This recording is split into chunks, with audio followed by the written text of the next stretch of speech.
Bien, muy buenos días, estimadísimas señoritas, señores estudiantes. Me da muchísimo gusto realmente saludarlos en esta nueva jornada de trabajo. Para mí siempre es un verdadero gusto y un verdadero placer realmente trabajar con ustedes, aún sabiendo que puedo modestamente aportar a la formación académica de ustedes como futuros ingenieros e ingenieras forestales, pero sobre todo me alienta la idea de poder contribuir modestamente a la formación integral de ustedes como buenas personas, como buenos seres humanos, como personas extraordinarias. Yo soy un convencido de que una persona extraordinaria tranquilamente puede llegar a ser un extraordinario ingeniero e ingeniera forestal. Así que la más cordial bienvenida. Bien, me voy a permitir entonces registrar la lista. Señoritas y señores, Armijos Josué, Armijos Josué, ¿cómo está mi estimado Josué? Buenos días, qué gusto saludarlo, bienvenido. Carpio Brigitte, Carpio, Buenos días, Inge. Presente. buenos días, qué gusto saludarla, bienvenida. Cofre Oscar, Cofre Oscar. Buenos días, ingeniero. Presente. ¿Cómo está mi estimado Oscar? Buenos días, qué gusto saludarlo, bienvenido. Coronel Andrea.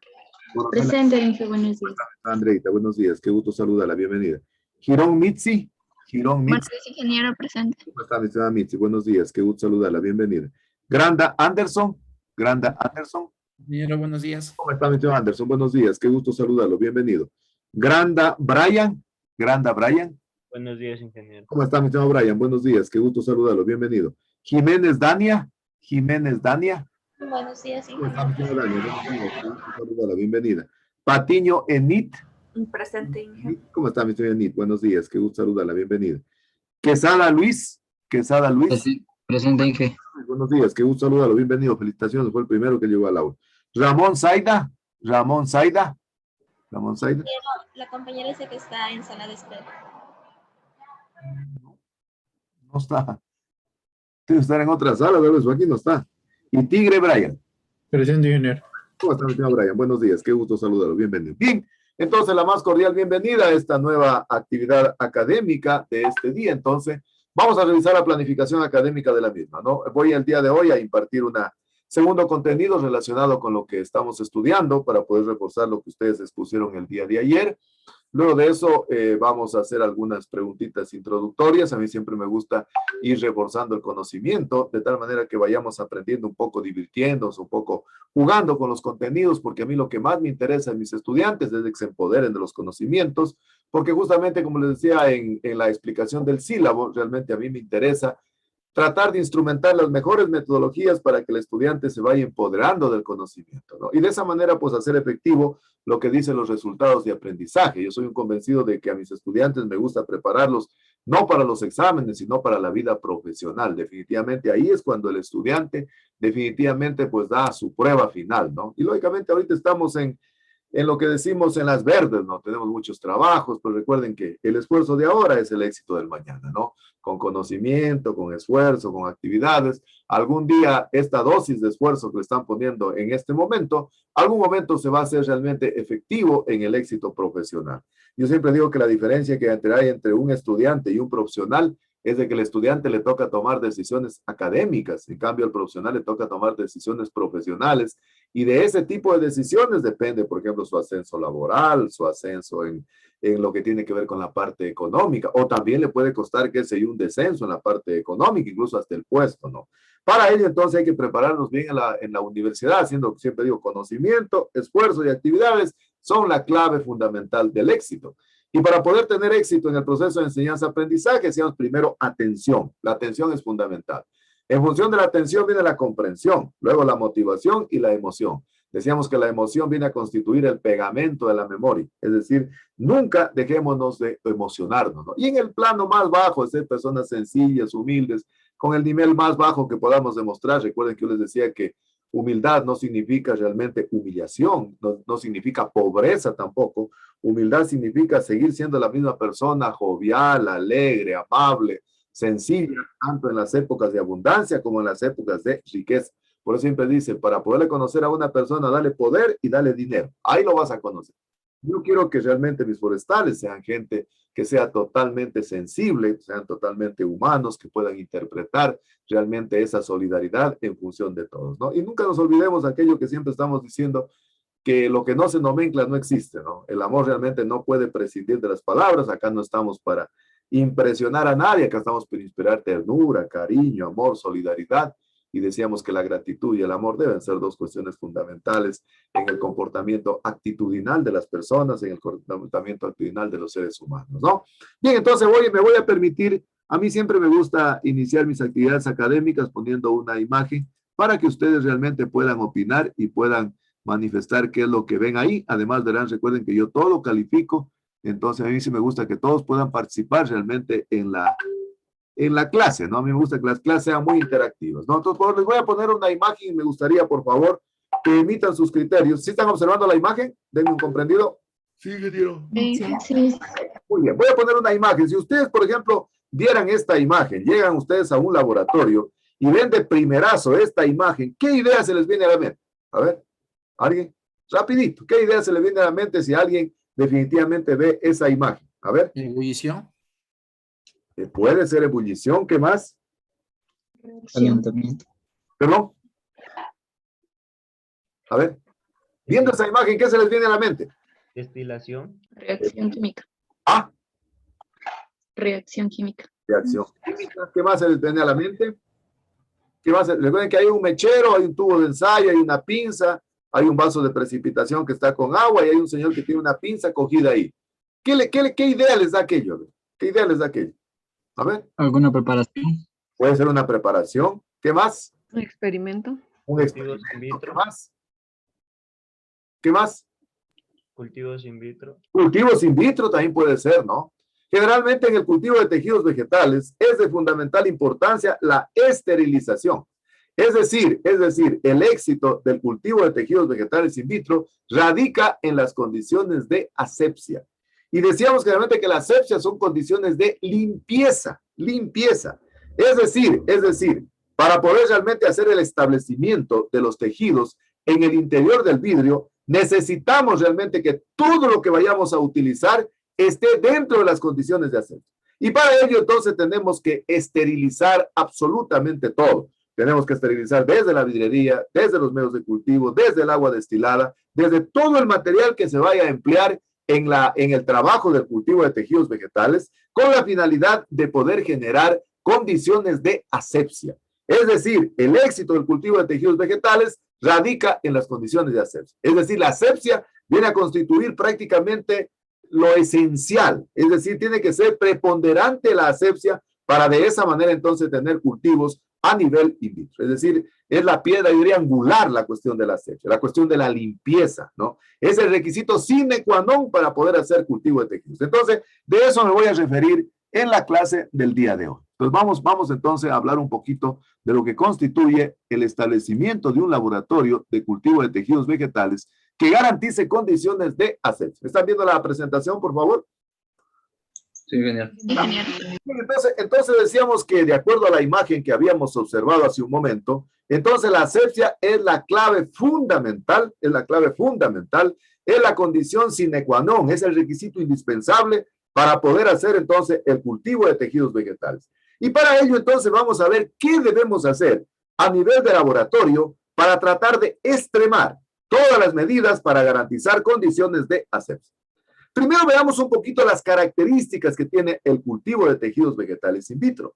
Decíamos generalmente que desde el punto de vista celular, desde el punto de vista de lo que manifestó Matthias Schleiden y Theodor Schwann, 1832 a 1836, ellos dijeron claramente que la célula es la unidad funcional, la célula es la unidad anatómica y la célula, decíamos claramente que es la unidad de origen. En función de esos postulados que establecieron estos dos señores, Matthias Schleiden y Theodor Schwann, entonces llegaron a determinar, aunque no en su momento, de que la célula es totipotente. Es decir, que la célula por sí sola está en la capacidad autonómica de forma natural de dar lugar a un individuo completo. Es decir, la célula por sí sola es totipotente. Y decíamos que en el año 1838 a 1839, entonces quedó realmente establecida la teoría celular, pero ellos ni siquiera se imaginaban que estaban descubriendo entonces la teoría totipotente. Entonces, desde el punto de vista de los cultivos de tejidos vegetales, prácticamente todas las partes del vegetal se podrían implantar en un medio de cultivo para poder lograr realmente la regeneración de las células, pero para ello es de fundamental importancia garantizar condiciones asépticas, es decir, condiciones de limpieza, a todo el tejido, pueden ser células, pueden ser meristemos, pueden ser pedazos de hoja, etcétera, etcétera, es decir, a los explantes. Y lógicamente esta técnica de cultivo de tejidos vegetales forma, qué sé yo, una de las técnicas fundamentales, primero para la propagación de plantas a través de una técnica alternativa. Es decir, así como podemos multiplicar las plantas por vía sexual, por semillas, por estacas, por emeristemos, por injertos, el cultivo de tejidos vegetales es una herramienta auxiliar para poder hacer micropropagación y también para hacer otro tipo de estudios a nivel básicos, a nivel de fisiología, a nivel de bioquímica, a nivel de genética, a nivel de estudios morfológicos. Es decir, el cultivo de tejidos vegetales nos sirve como una herramienta para hacer también ese tipo de estudios. Desde esa perspectiva, entonces, para poder hacer cultivo de tejidos vegetales, básicamente el principio se basa en dos cuestiones fundamentales. En primer lugar, es necesario aislar un fragmento de tejido. Ese fragmento de tejido decíamos claramente que se conoce con el nombre de un explante. Entonces, el explante es un fragmento de tejido que se aísla, que se toma de una planta madre. Y esa planta madre, decíamos que en lo posible tiene que ser una planta que tenga características sobresalientes. Es decir, que se pueda parecer o pueda ser un árbol plus o un árbol élite. Porque si nosotros tomamos el material vegetal de un árbol que tenga características sobresalientes, generalmente la descendencia, si utilizamos propagación vegetativa, va a tener las mismas características del progenitor. Porque decíamos que en la propagación vegetativa, generalmente la descendencia tiene el nombre de ser una descendencia homocigota, es decir, que tiene las mismas características del progenitor. Entonces, primero seleccionamos y aislamos un fragmento de tejido. Luego ese fragmento de tejido lo inoculamos en el interior de un medio de cultivo y en el cual le proporcionamos, entonces, las condiciones nutricionales, hormonales y minerales adecuadas, pero también le garantizamos las condiciones ambientales para que de esa manera pueda manifestar, entonces, un crecimiento sano y vigoroso. Y básicamente el explante inoculado en el interior de un medio de cultivo generalmente puede tener dos respuestas. Puede generalmente responder a sus características intrínsecas. A ver, para el glosario, si no está intrínseco, quiere decir interno. Es decir, el explante internamente puede llevar reservas nutritivas que al inocularlo en el medio de cultivo va a responder a ese estímulo natural que tiene el explante. O puede responder a sus características inducidas. Inducidas decíamos que quiere decir acelerar, promover un proceso fisiológico. Es decir, entonces, cuando el explante está inoculado in vitro, o puede responder debido a sus características naturales, intrínsecas, y puede regenerar un individuo completo, o generalmente yo puedo hacer de manera artificial. Es decir, realmente recurrir a la inducción. Y esto es básicamente lo que se hace en cultivo de tejidos vegetales. Es decir, manejar condiciones inducidas, en donde el investigador juega realmente con la composición química del medio, juega con el ambiente apropiado para que el explante pueda demostrar un crecimiento sano y vigoroso. Por ejemplo, en este momento estoy planteando yo un proyecto de investigación para un tesista, que es la influencia de la luz. ¿Cómo la luz puede incidir realmente en el crecimiento? Es decir, estamos induciendo un proceso, estamos acelerando un proceso. Y dentro de los componentes del medio de cultivo, lo que más se manipula generalmente son los reguladores del crecimiento. Yo les contaba cuando estudié en Cuba, tenía que hacer una subespecialidad dentro de la maestría. Y entonces yo hice una submaestría en reguladores de crecimiento, en hormonas. Y para su momento prácticamente me parecía que era algo insignificante. Hoy en día nos estamos dando cuenta que las hormonas juegan un papel fundamental en el proceso de inducción o en el proceso de inhibición de un proceso que está realmente inoculado, un explante in vitro. Por lo tanto, entonces, ¿qué importancia realmente tiene la esterilización en el cultivo de tejidos vegetales? Decíamos que una de las características fundamentales que tiene el cultivo de tejidos vegetales es de que el tejido no se contamine. Es decir, esté sin contaminación, tanto el ambiente físico como el medio nutritivo, como el medio de cultivo. Es decir, que se mantenga en condiciones de asepsia. Yo siempre digo que la asepsia es la característica fundamental, es la característica indispensable, sine qua non, para poder hacer cultivo de tejidos vegetales, ¿no? A diferencia, qué sé yo, de la propagación in vivo, que se puede hacer en una parcela, se puede hacer en el campo, en un invernadero, ¿no? En un vivero, generalmente, pero ahí imperan condiciones sépticas. En condiciones asépticas es importante garantizar ese tipo de limpieza para que el explante realmente pueda demostrar o ya sea sus características intrínsecas o ya sea sus características inducidas. Generalmente cuando se hace esterilización, es de fundamental importancia no compartir las áreas de trabajo con otro tipo de profesionales que se dedican a otro tipo de especialidades, por ejemplo, con microbiólogos, con fitopatólogos, con entomólogos. ¿Por qué? Porque para ellos el objetivo fundamental es tener, por ejemplo, cepas de hongo, es tener cepas de bacterias, para poder inocular, qué sé yo, la enfermedad en un cultivo. Entonces, no es tan recomendable, si yo quiero tener garantías de asepsia, compartir las áreas de trabajo con ellos, porque para ellos el objetivo fundamental es tratar de hacer inoculación del microorganismo. Para nosotros tenemos que inocular el explante en condiciones de limpieza. Y generalmente en un laboratorio, si se llega realmente a introducir un microorganismo en el laboratorio, es muy difícil de sacarlo. Es muy difícil de limitar realmente la contaminación que se puede producir. Y lógicamente, para ello es importante entonces extremar todas las medidas de seguridad. Es decir, el investigador debe tratar de esterilizar absolutamente todo lo que va a emplear en el cultivo de tejidos, desde la vidriería, desde el medio de cultivo, desde el agua, desde los materiales, con la finalidad de garantizar condiciones de asepsia. Entonces, vamos a ir analizando cada uno de los diferentes aspectos que es necesario esterilizar y los diferentes métodos que se utilizan. Entonces, vamos a ver primero la esterilización de la vidriería. Vamos a ver entonces los métodos que se utilizan para poder esterilizar la vidriería. En primer lugar, debo manifestarles que la vidriería que se utiliza para el cultivo de tejidos vegetales debe ser una vidriería que soporte altas temperaturas, que soporte realmente la acción de los ácidos y que soporte la acción de los álcalis. Es decir, la vidriería está sometida, por un lado, a altas temperaturas y está sometida también, qué sé yo, a la reacción de un ácido, a la reacción de un álcalis. Y por eso es importante, entonces, que la vidriería sea de marca, ya sea de Pyrex o ya sea de Simax, de tal manera, entonces, que pueda soportar ese tipo de condiciones en las cuales se va a hacer la esterilización. Generalmente, ¿en qué consiste la esterilización en seco? Es decir, el primer método de esterilización que se utiliza en la vidriería se conoce con el nombre de la esterilización en seco. Este método de esterilización consiste en realizar la esterilización de la vidriería utilizando un horno o una estufa.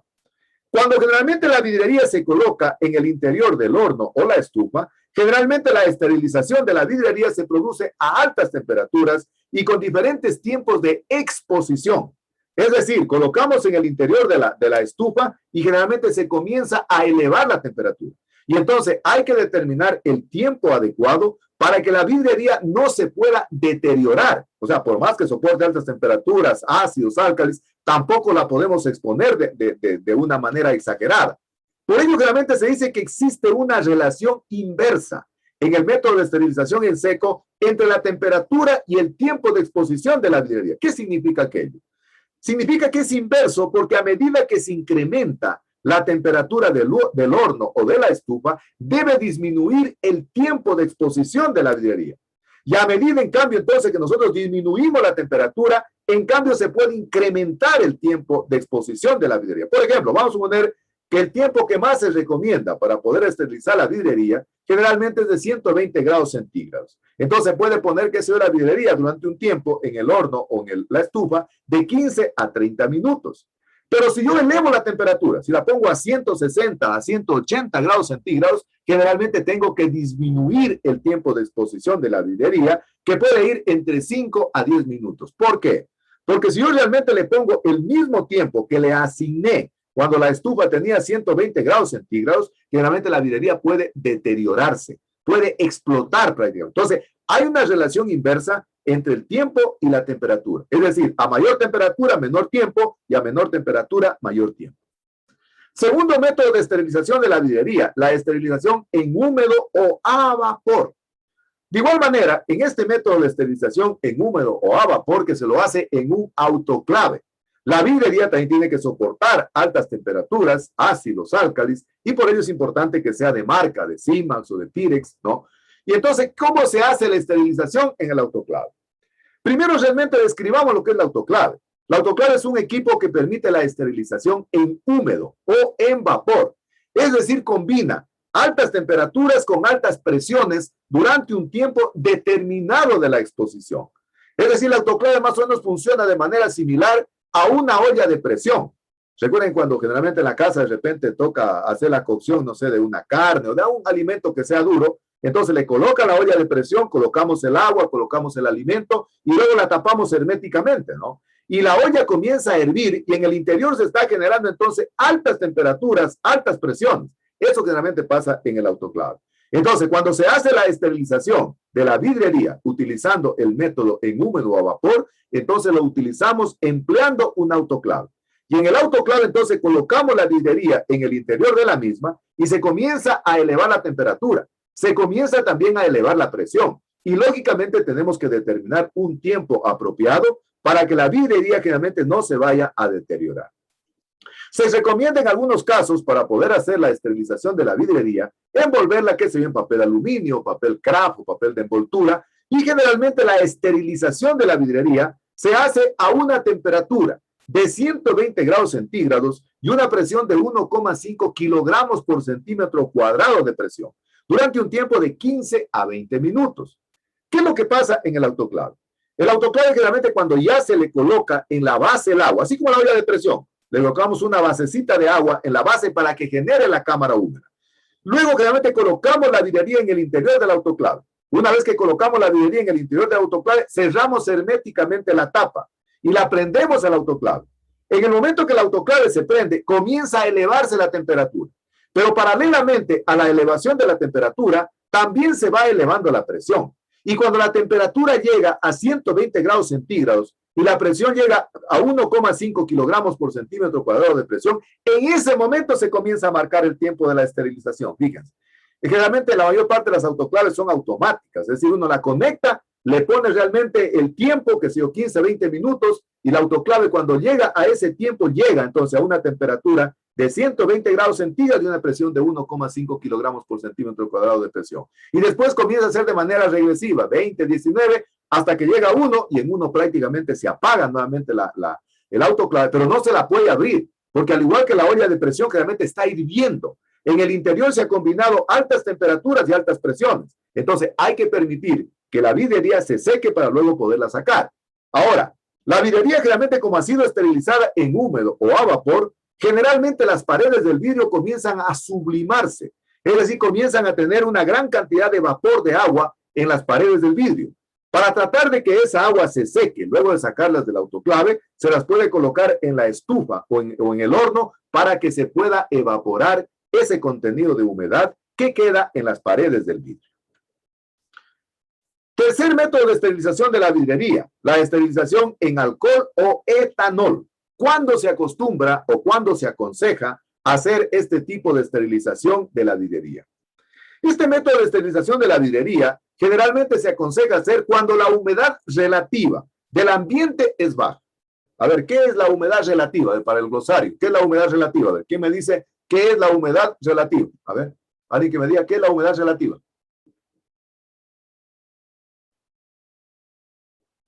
A ver, ¿quién me dice qué es la humedad relativa? ¿Sí están ahí? ¿O ya se fueron? A ver. ¿Qué es la humedad relativa?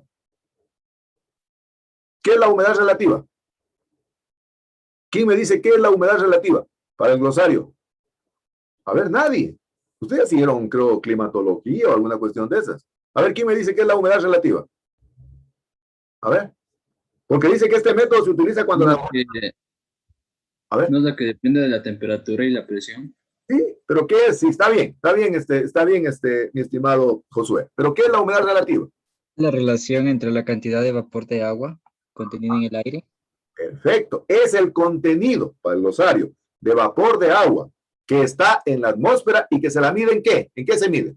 ¿En qué se mide? La humedad relativa. ¿En qué se la mide? En grados, en centímetros. ¿En qué se mide? ¿En qué se la mide? A ver. A ver. Forestales, séptimo ciclo. Sexto ciclo. A ver, forestales, sexto ciclo. ¿En qué porcentaje? En porcentaje. Por ejemplo, la humedad relativa de Loja, ¿cuánto será?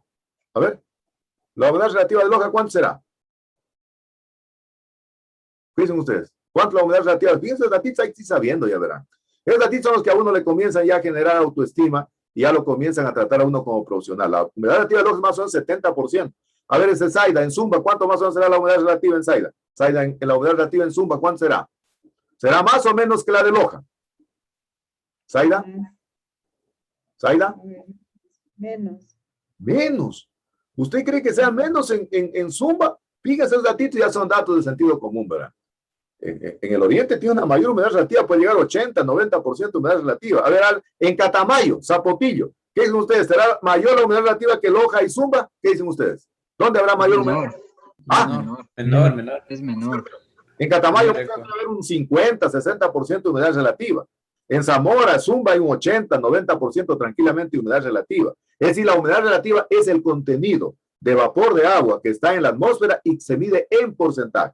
Entonces dice que en lugares donde existe una humedad relativa baja, significa que existe menos riesgo de contaminación. Por ejemplo, vamos a suponer que una herida, esto y conoce de Zaida, una herida de un animal que se produce, no sé, en Catamayo, que tiene una humedad relativa del 50%, versus una herida que se produce el mismo animal en Zumba. ¿En dónde tarda más difícil en sanar la herida? A ver. ¿Dónde creen ustedes que tarda o es más peligroso que se contamine la herida? A ver, ¿dónde sería? En el oriente. En Zumba, hay más en el humedad. oriente, en Zumba. ¿Por qué? ¿Por qué? ¿Por qué hay más humedad? ¿Por qué hay más humedad? Hay más humedad. La humedad no deja Se retrasa más el proceso. Tiene más posibilidades de contaminación. Excelente. Hay más posibilidades de contaminación porque en el ambiente las bacterias, los hongos y los virus que pueden vivir, digamos, de manera aeróbica, otro término glosario, verá, ¿qué es aeróbica? Aeróbica. ¿Qué es aeróbica? Y una vez el otro término, anaeróbica. ¿Qué es aeróbica y qué es anaeróbica? A ver, ¿qué digo microorganismos aeróbicos? ¿Qué son? ¿Cuáles son los microorganismos aeróbicos? A ver, forestales, sexto ciclo. A ver. ¿Qué son microorganismos aeróbicos y qué son anaeróbicos? Los que pueden vivir con oxígeno. Los aeróbicos, ¿sí? Y los anaeróbicos, los que viven claramente sin oxígeno. Aquí Sí, el como las lombrices intestinales. ¿no es cierto? Entonces, los microorganismos aeróbicos, bacterias, hongos y virus, generalmente en un sitio donde existe alta humedad relativa, existe más riesgo de contaminación.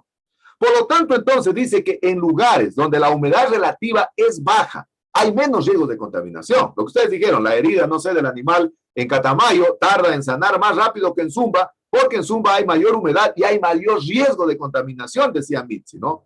Por lo tanto, entonces, si yo tengo, por ejemplo, que hacer la desterilización de la vidriería, entonces, en un lugar donde la humedad relativa es baja, por ejemplo, Catamayo, Zapotillo, yo únicamente puedo recurrir al método de esterilización de la vidriería que se llama sumergir la vidriería en etanol de 70 u 80%. ¿En qué consiste realmente este método? Consiste en sumergir la vidriería en etanol del 70 u 80% y luego realmente hago el flameo, flamear para el glosario, flamear, lo que pasaba antes en el tubo de ensayo, es decir, colocar en presencia del fuego para eliminar microorganismos, colocar un material en presencia del fuego para eliminar microorganismos. Eso se llama flamear, flamear. Entonces, ¿qué hago? En un lugar donde la humedad relativa es baja. Entonces, yo sumerjo la vidriería en alcohol o etanol del 70 u 80% y luego flameo en presencia del mechero, lo que pasaba en la imagen introductoria que presenté. Y de esa manera, yo prácticamente más que suficiente puedo hacer la esterilización en este caso de la vidriería. Es decir, utilizo un mechero Bunsen, como antes vimos, ¿no? Para poder hacer la esterilización. Entonces, por ejemplo, si yo tengo en Catamayo, no sé qué hacer la esterilización de la vidriería, podría recurrir entonces al método de esterilización en alcohol o etanol.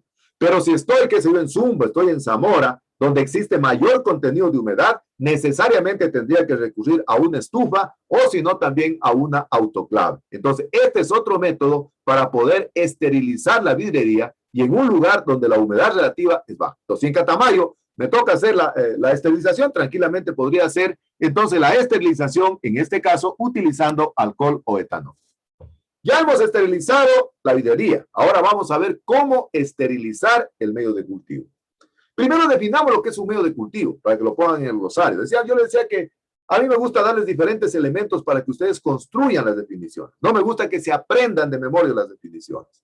¿Qué decíamos que es un medio de cultivo? Decíamos que un medio de cultivo es una solución nutritiva que está conformada por compuestos orgánicos e inorgánicos sobre el cual se hace la inoculación in vitro de los tejidos. Es una solución nutritiva compuesta por compuestos orgánicos e inorgánicos sobre la cual se hace la inoculación de los tejidos o la inoculación de los explantes.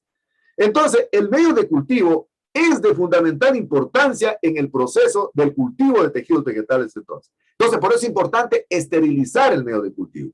Fíjense que en algunos casos a veces uno esteriliza el medio de cultivo y hay que tener mucha curiosidad cuando se hace investigación. Uno esteriliza el medio de cultivo, siembra el explante y generalmente el que se contamina no es el medio de cultivo, sino en torno del explante comienzan a aparecer las esporas, comienzan a aparecer los cuerpos vegetativos de los hongos, de las bacterias. Recuerden que las esporas se reproducen por micelios, es decir, comienzan a salir las pequeñas hifas. El conjunto de hifas forman el micelio. Y el micelio realmente decimos que es el cuerpo vegetativo por el cual se nutren las bacterias, ¿no? Entonces, las esporas germinan. Al germinar una espora, entonces sale una gran cantidad de hifas, que son como verdaderas antenitas. Y el conjunto de hifas se llama micelio. Entonces, pondrán en el glosario lo que es una hifa y lo que es un micelio. Entonces, en algunos casos, digo, el medio de cultivo no se contamina. El que se contamina es el explante. Significa que el medio de cultivo quedó bien esterilizado, que el que está fallando es el método de desinfección. Pero en otros casos, en cambio, el explante está totalmente ileso, está totalmente sanito. Pero el que se comienza a contaminar por los extremos, no sé, del frasco, del tubo de ensayo, es el medio de cultivo. Significa entonces que el medio de cultivo quedó mal esterilizado. Entonces, para ello, ¿cuáles son los métodos que se pueden utilizar para poder esterilizar el medio de cultivo? Primero vamos a ver el método en húmedo o en vapor. Este método consiste en hacer la esterilización del medio de cultivo con el uso de una autoclave. Es decir, en donde se combinan altas temperaturas con altas presiones durante un tiempo determinado. Yo decía que la autoclave funciona de manera similar a una olla de presión. Es decir, le coloco una base de agua, la prendo a la autoclave, coloco en el interior entonces los medios de cultivo y comienza entonces a elevarse la temperatura con la presión. Y cuando la temperatura llega a 120 grados centígrados y la presión marca 1,5 kilogramos por centímetro cuadrado de presión, en ese momento se comienza a marcar el tiempo de la esterilización, que no debe exceder de 15 a 20 minutos. ¿Qué pasa realmente si se excede el tiempo de la esterilización? Ya vamos a ver qué es lo que pasa. Y pasa algo similar a lo que sucede cuando usted hace un dulce. Vamos a ver que alguien está haciendo un dulce en la casa y lo que realmente dicen las mamacitas, se pasó de punto. ¿Qué pasa si un dulce se pasa de punto? A ver, ¿qué pasa? A ver, alguien que me diga cuando un dulce se pasa de punto. ¿Se quema? ¿Se hace más duro? Se condensa más. Se hace más duro, se parte, ¿no es cierto? Entonces, en el medio de cultivo pasa exactamente igual. Cuando la temperatura llega a 120 grados centígrados y la presión llega a 1,5 kilogramos por centímetro cuadrado de presión, en ese momento se comienza a marcar el tiempo de la esterilización. Las autoclaves, gente que son automáticas, cuando llega a ese tiempo, comienza a funcionar un cronómetro. Y comienza a bajar, si es 20, 20, 19, hasta que llega 1. Si es 15, 15, 14, 13, hasta que llega 1 y el medio de cultivo está esterilizado. Pero igual que en el caso de la virilidad, no podemos abrirlo porque generalmente el medio está muy caliente. En el interior de la autoclave, el medio de cultivo nuevamente comenzó a evolucionar, comenzó nuevamente a hervir, ¿no? Vamos a ver más adelante los diferentes tipos de medios de cultivo. Una vez que hay que tomar en cuenta que para poder hacer la esterilización en el autoclave, es preferible hacer en pequeños recipientes con bajo volumen de medio de cultivo y no en un solo recipiente con grandes cantidades. ¿Por qué? Por el intercambio de calor, ¿no? Es decir, si yo, por ejemplo, pongo, no sé, en un medio de cultivo un Erlenmeyer y pongo 500 mililitros de medio de cultivo, generalmente el intercambio de calor que se va a generar en el interior del medio de cultivo va a ser menor y por ende el medio de cultivo va a quedar mal esterilizado. Es preferible poner, que sea en tubos de ensayo, 15 a 20 mililitros, y de esa manera la esterilización va a ser mucho más completa porque hay mayor intercambio de calor. Es decir, a medida que disminuye el volumen del medio de cultivo en el interior del vidrio, entonces se incrementan las posibilidades de que exista mayor intercambio de calor en el interior del vidrio. ¿Qué otras características tiene la esterilización en húmedo vapor? Recuerden que nada, decíamos que en la vidrería hay una relación inversa entre la temperatura y el tiempo. Aquí, en cambio, existe una relación directa cuando se esteriliza el medio de cultivo entre el tiempo que se emplea la esterilización y el volumen del medio de cultivo.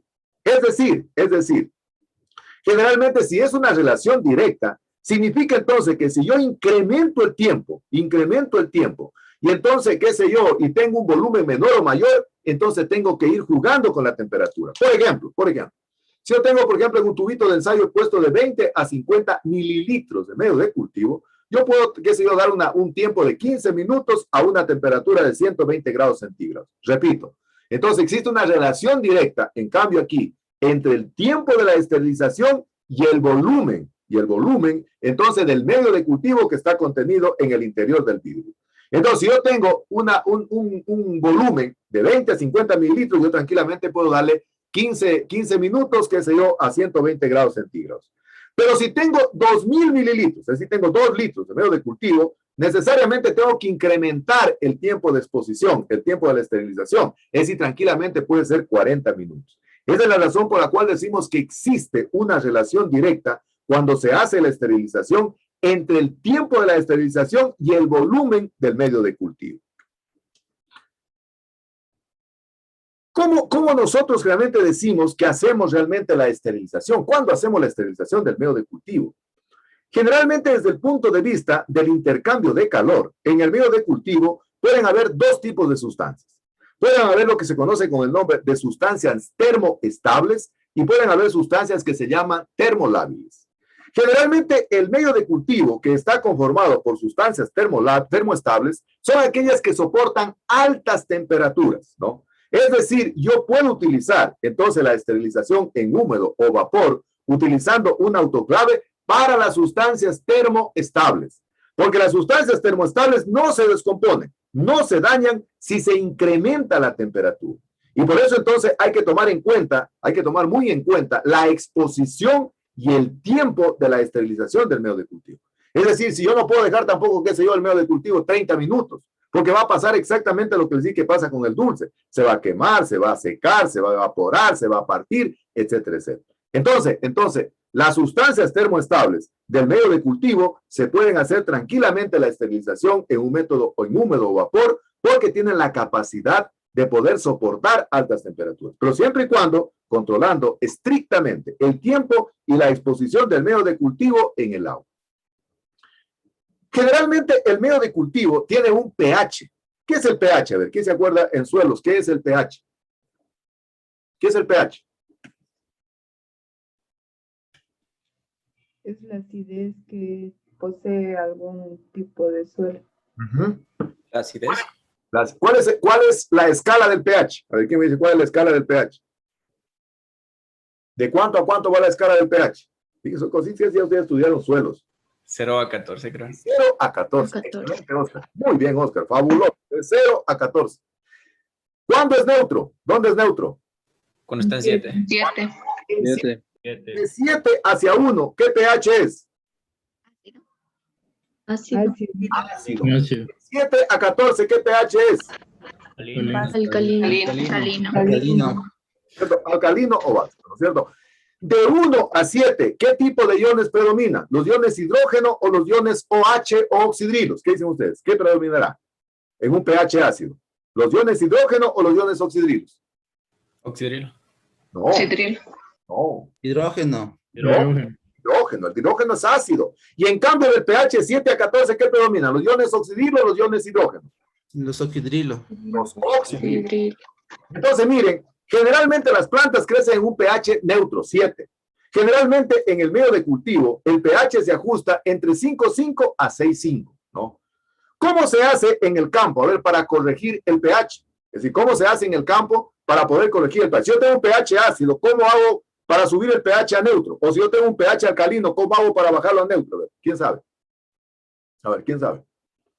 ¿Cómo hago yo para subir o bajar el pH de un suelo? A ver, ¿quién me dice? ¿Quién me dice? Entonces va a quedar, Zaida, anoche preguntita para la próxima clase, consulta.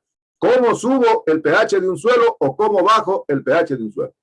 Entonces, en cultivo de tejidos vegetales, ¿y qué tiempo demora? Con cal, Inge. A ver, ¿con cal qué? ¿Subimos o bajamos? ¿Con cal subimos o bajamos? Neutralizamos. Si es que es alcalino, pues bajamos el... Bajamos el pH con cal, muy bien. ¿Cómo lo subimos? ¿Cómo lo subimos? A ver. ¿Cómo lo subimos? Eso, por favor, para la próxima clase, Zaira anotará entonces cómo se sube, cómo se baja el pH y en qué tiempo se cambia el pH del suelo. ¿Zaira me anotó? ¿Zaira? ¿Zaira, mi asistente de cátedra? ¿Zaira? Estoy anotando. Entonces, ¿cómo subo y cómo bajo el pH de un suelo y en qué tiempo? En el caso del medio de cultivo, generalmente el pH se lo corrige de manera automática, fíjense. Es decir, si yo tengo el pH muy ácido, utilizo generalmente una base, por ejemplo, qué sé yo, hidróxido de sodio, y subo el pH. Si yo tengo un pH muy alcalino, en cambio utilizo un ácido clorhídrico, ácido sulfúrico, y de esa manera equilibro el pH. Entonces, el pH del medio de cultivo generalmente se ajusta entre 5,5 a 6,5. Pero de manera natural, después que se produce la esterilización del medio de cultivo en el método en húmedo o vapor, utilizando un autoclave, generalmente el pH del medio de cultivo de manera natural, ¿verdad?, decae entre 0,3 a 0,5 unidades. Es decir, si yo partí de un pH 6,5, después de la esterilización puedo tener tranquilamente un pH 6. O si yo tengo un pH 5,5, después de la esterilización el medio de cultivo va a tener un pH 5. Por eso siempre se aconseja realmente pasarlo un poquito, porque después de la esterilización el pH de manera natural disminuye entre 0,3 a 0,5 unidades, ¿no? Entonces, repito, el pH óptimo para poder trabajar en cultivo de tejidos vegetales puede estar entre 5,5 a 6,5. Pero luego del autoclaviado, entonces realmente se disminuye el pH de manera natural. Y puede disminuirse entre 0,3 a 0,5 unidades. Repito otra vez. En cultivo de tejidos vegetales, automáticamente yo puedo controlar el pH. Eso quiero que me indiquen ustedes en la próxima clase, cómo es en cambio en suelos, cómo es en los suelos. Es decir, si yo tengo un pH ácido, lo subo con una base, hidróxido de sodio. Si tengo un pH muy alcalino, lo bajo con un ácido. Por ejemplo, ácido clorhídrico, ácido sulfúrico. Eso quiero que ustedes me digan en cambio cómo se hace en el suelo. Pero ¿qué es lo que pasa si se excede el tiempo de la esterilización del medio de cultivo? Es decir, lo que yo les decía antes. Si yo tengo un dulce, está haciéndole un dulce de guayaba, lo que sea, y se le pasa de punto, dicen las mamacitas, las personas que saben. Dice, se pasó de punto. Igual cosa le pasa al medio de cultivo. Vamos a poner que yo estoy esterilizando en un autoclave, en el método en húmedo vapor. La autoclave ha llegado a 120 grados centígrados, se ha marcado 1,5 kilogramos por centímetro cuadrado de presión, pero se me ha pasado el tiempo. Me descuidaba y le doy 30 minutos. Yo me acuerdo que en Cuba, cuando yo trabajaba en el laboratorio, la autoclave no era automática. Hoy en día la mayor parte de las autoclaves son automáticas. Llega a 120 grados centígrados y a 1,5 kilogramos por centímetro cuadrado de presión, y en ese momento se marca el tiempo de la esterilización. Yo creo que la autoclave de Cuba era manual. Uno había que controlar el tiempo. Entonces, puede pasar. ¿Qué pasa realmente si se excede el tiempo de la esterilización? Primero, el medio de cultivo se puede caramelizar. ¿Qué quiere decir caramelizar? Se comienza a quebrar. Se vuelve como un caramelo. Y prácticamente ahí va a ser imposible inocular los esplantes. Primera cuestión, si se nos pasa el tiempo de la esterilización. Generalmente el pH puede bajar a niveles muy ácidos, muy ácidos. Es decir, el pH puede acidificarse en el medio de cultivo, y al volverse muy ácido, generalmente se va a constituir en una sustancia fitotóxica para el explante. Fitotóxica para el explante. Es decir, va a hacer prácticamente de que el explante muera, porque el pH prácticamente es muy ácido. Entonces, segunda razón realmente que pasa segunda consecuencia que pasa si se nos excede el tiempo de la esterilización. ¿Qué más puede pasar? Generalmente ustedes saben que en el interior del medio de cultivo, decíamos, está formado por compuestos orgánicos e inorgánicos, en donde se producen reacciones químicas. Recuerden ustedes que hay reacciones químicas que se producen en presencia del calor. Entonces, si se incrementa demasiado el tiempo de la esterilización por un incremento de la temperatura y la presión, generalmente las sales se pueden transformar o modificar de unas a otras. Por ejemplo, la sacarosa que yo he adicionado, que vamos a ver más adelante por qué se adiciona la sacarosa, puede transformarse en fructosa. Y la fructosa generalmente es inasimilable y es tóxica prácticamente para el explante. Entonces, puede haber una transformación de la sal, puede haber una modificación de la salsa. ¿Qué más puede pasar? ¿Qué otra consecuencia puede pasar si se incrementa el tiempo de la esterilización?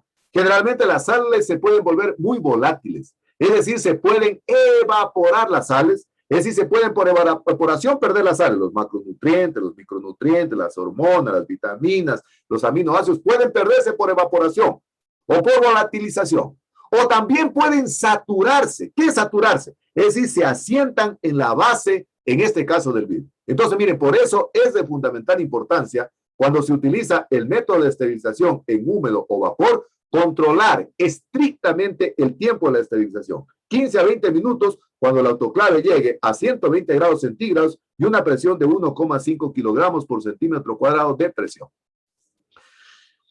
La esterilización en húmedo tiene otras características fundamentales. Es decir, fíjense, si yo dispongo de una autoclave automática, es decir, que ella mismo llega automáticamente a 120 grados centígrados y a 1,5 kilogramos por centímetro cuadrado de presión, generalmente las razones por las cuales se utiliza el autoclave es porque es simple y sencillo.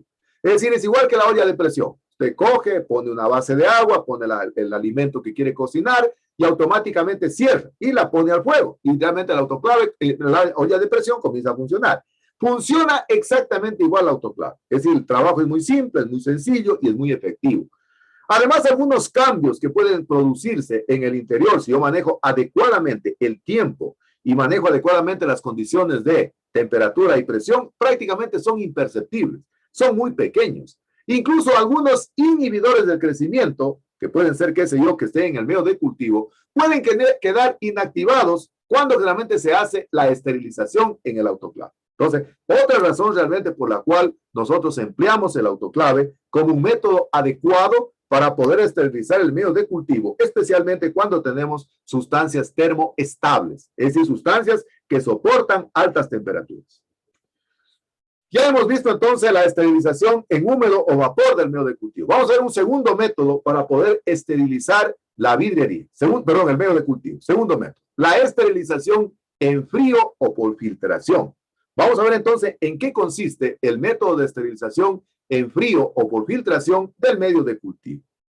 Este método de esterilización se realiza, como su nombre lo indica, por filtración. Y para ello se utilizan filtros de acetato de celulosa, pero la característica fundamental es de que esos filtros tienen un poro que es microscópico. Es decir, los poros del filtro de acetato de celulosa pueden llegar a medir hasta 0,25 milimicras. Es decir, son poros muy pequeñitos, muy pequeñitos. Entonces, ¿para qué se utiliza este método de esterilización en frío o por filtración? En el medio de cultivo, yo les decía que pueden haber sustancias termoestables o termolábiles. Cuando predominan en el medio de cultivo sustancias termolábiles, es decir, las sustancias termolábiles son aquellas que no pueden soportar altas temperaturas, que no pueden soportar el calor, o que a altas temperaturas se transforman, se cambian, se modifican. Entonces, si en el medio de cultivo predominan sustancias termolábiles, el mejor método para poder hacer la esterilización del medio de cultivo es por filtración o también, en este caso, en frío, ¿no? Pero como realmente los filtros son tan pequeñitos, los poros, entonces se hacen pasar el líquido que se quiere esterilizar a través de ese filtro de acetato de celulosa. Lógicamente que tiene sus pros y sus contras.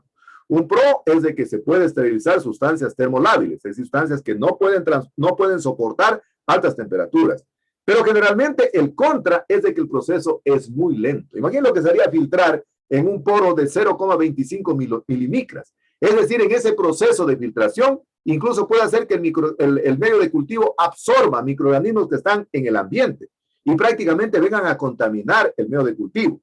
Por eso generalmente se aconseja que se puede acelerar que el líquido esterilizante pase por el poro utilizando, qué sé yo, por ejemplo, la esterilización en vacío, es decir, sacando el oxígeno y haciendo que realmente el líquido por presión pase más rápido a través del poro. O si no, también utilizando jeringas hipodérmicas, es decir, jeringuillas, para poder inyectar, para poder generar mayor presión, entonces del medio de cultivo y que pueda pasar más rápidamente a través del poro y de esa forma disminuir las probabilidades o posibilidades que se pueda contaminar el medio de cultivo. Entonces, miren, este método es un poco complejo, ¿verdad? Por un lado, pues difícil, y por otro lado, realmente demora mucho tiempo, y además la filtración generalmente es un proceso bastante lento, que se corre el riesgo entonces que se pueda contaminar el medio de cultivo en ese proceso de filtración. Tercer método de esterilización es la esterilización por radiación o irradiación. Entonces, la tercera forma, ¿cómo podemos esterilizar el medio de cultivo? Es por radiación o irradiación. ¿En qué consiste este método? Este método es un método bastante sofisticado ya, que se utiliza en laboratorios que tienen la capacidad de poder emplear radiación ultravioleta, infrarroja o radiación gamma.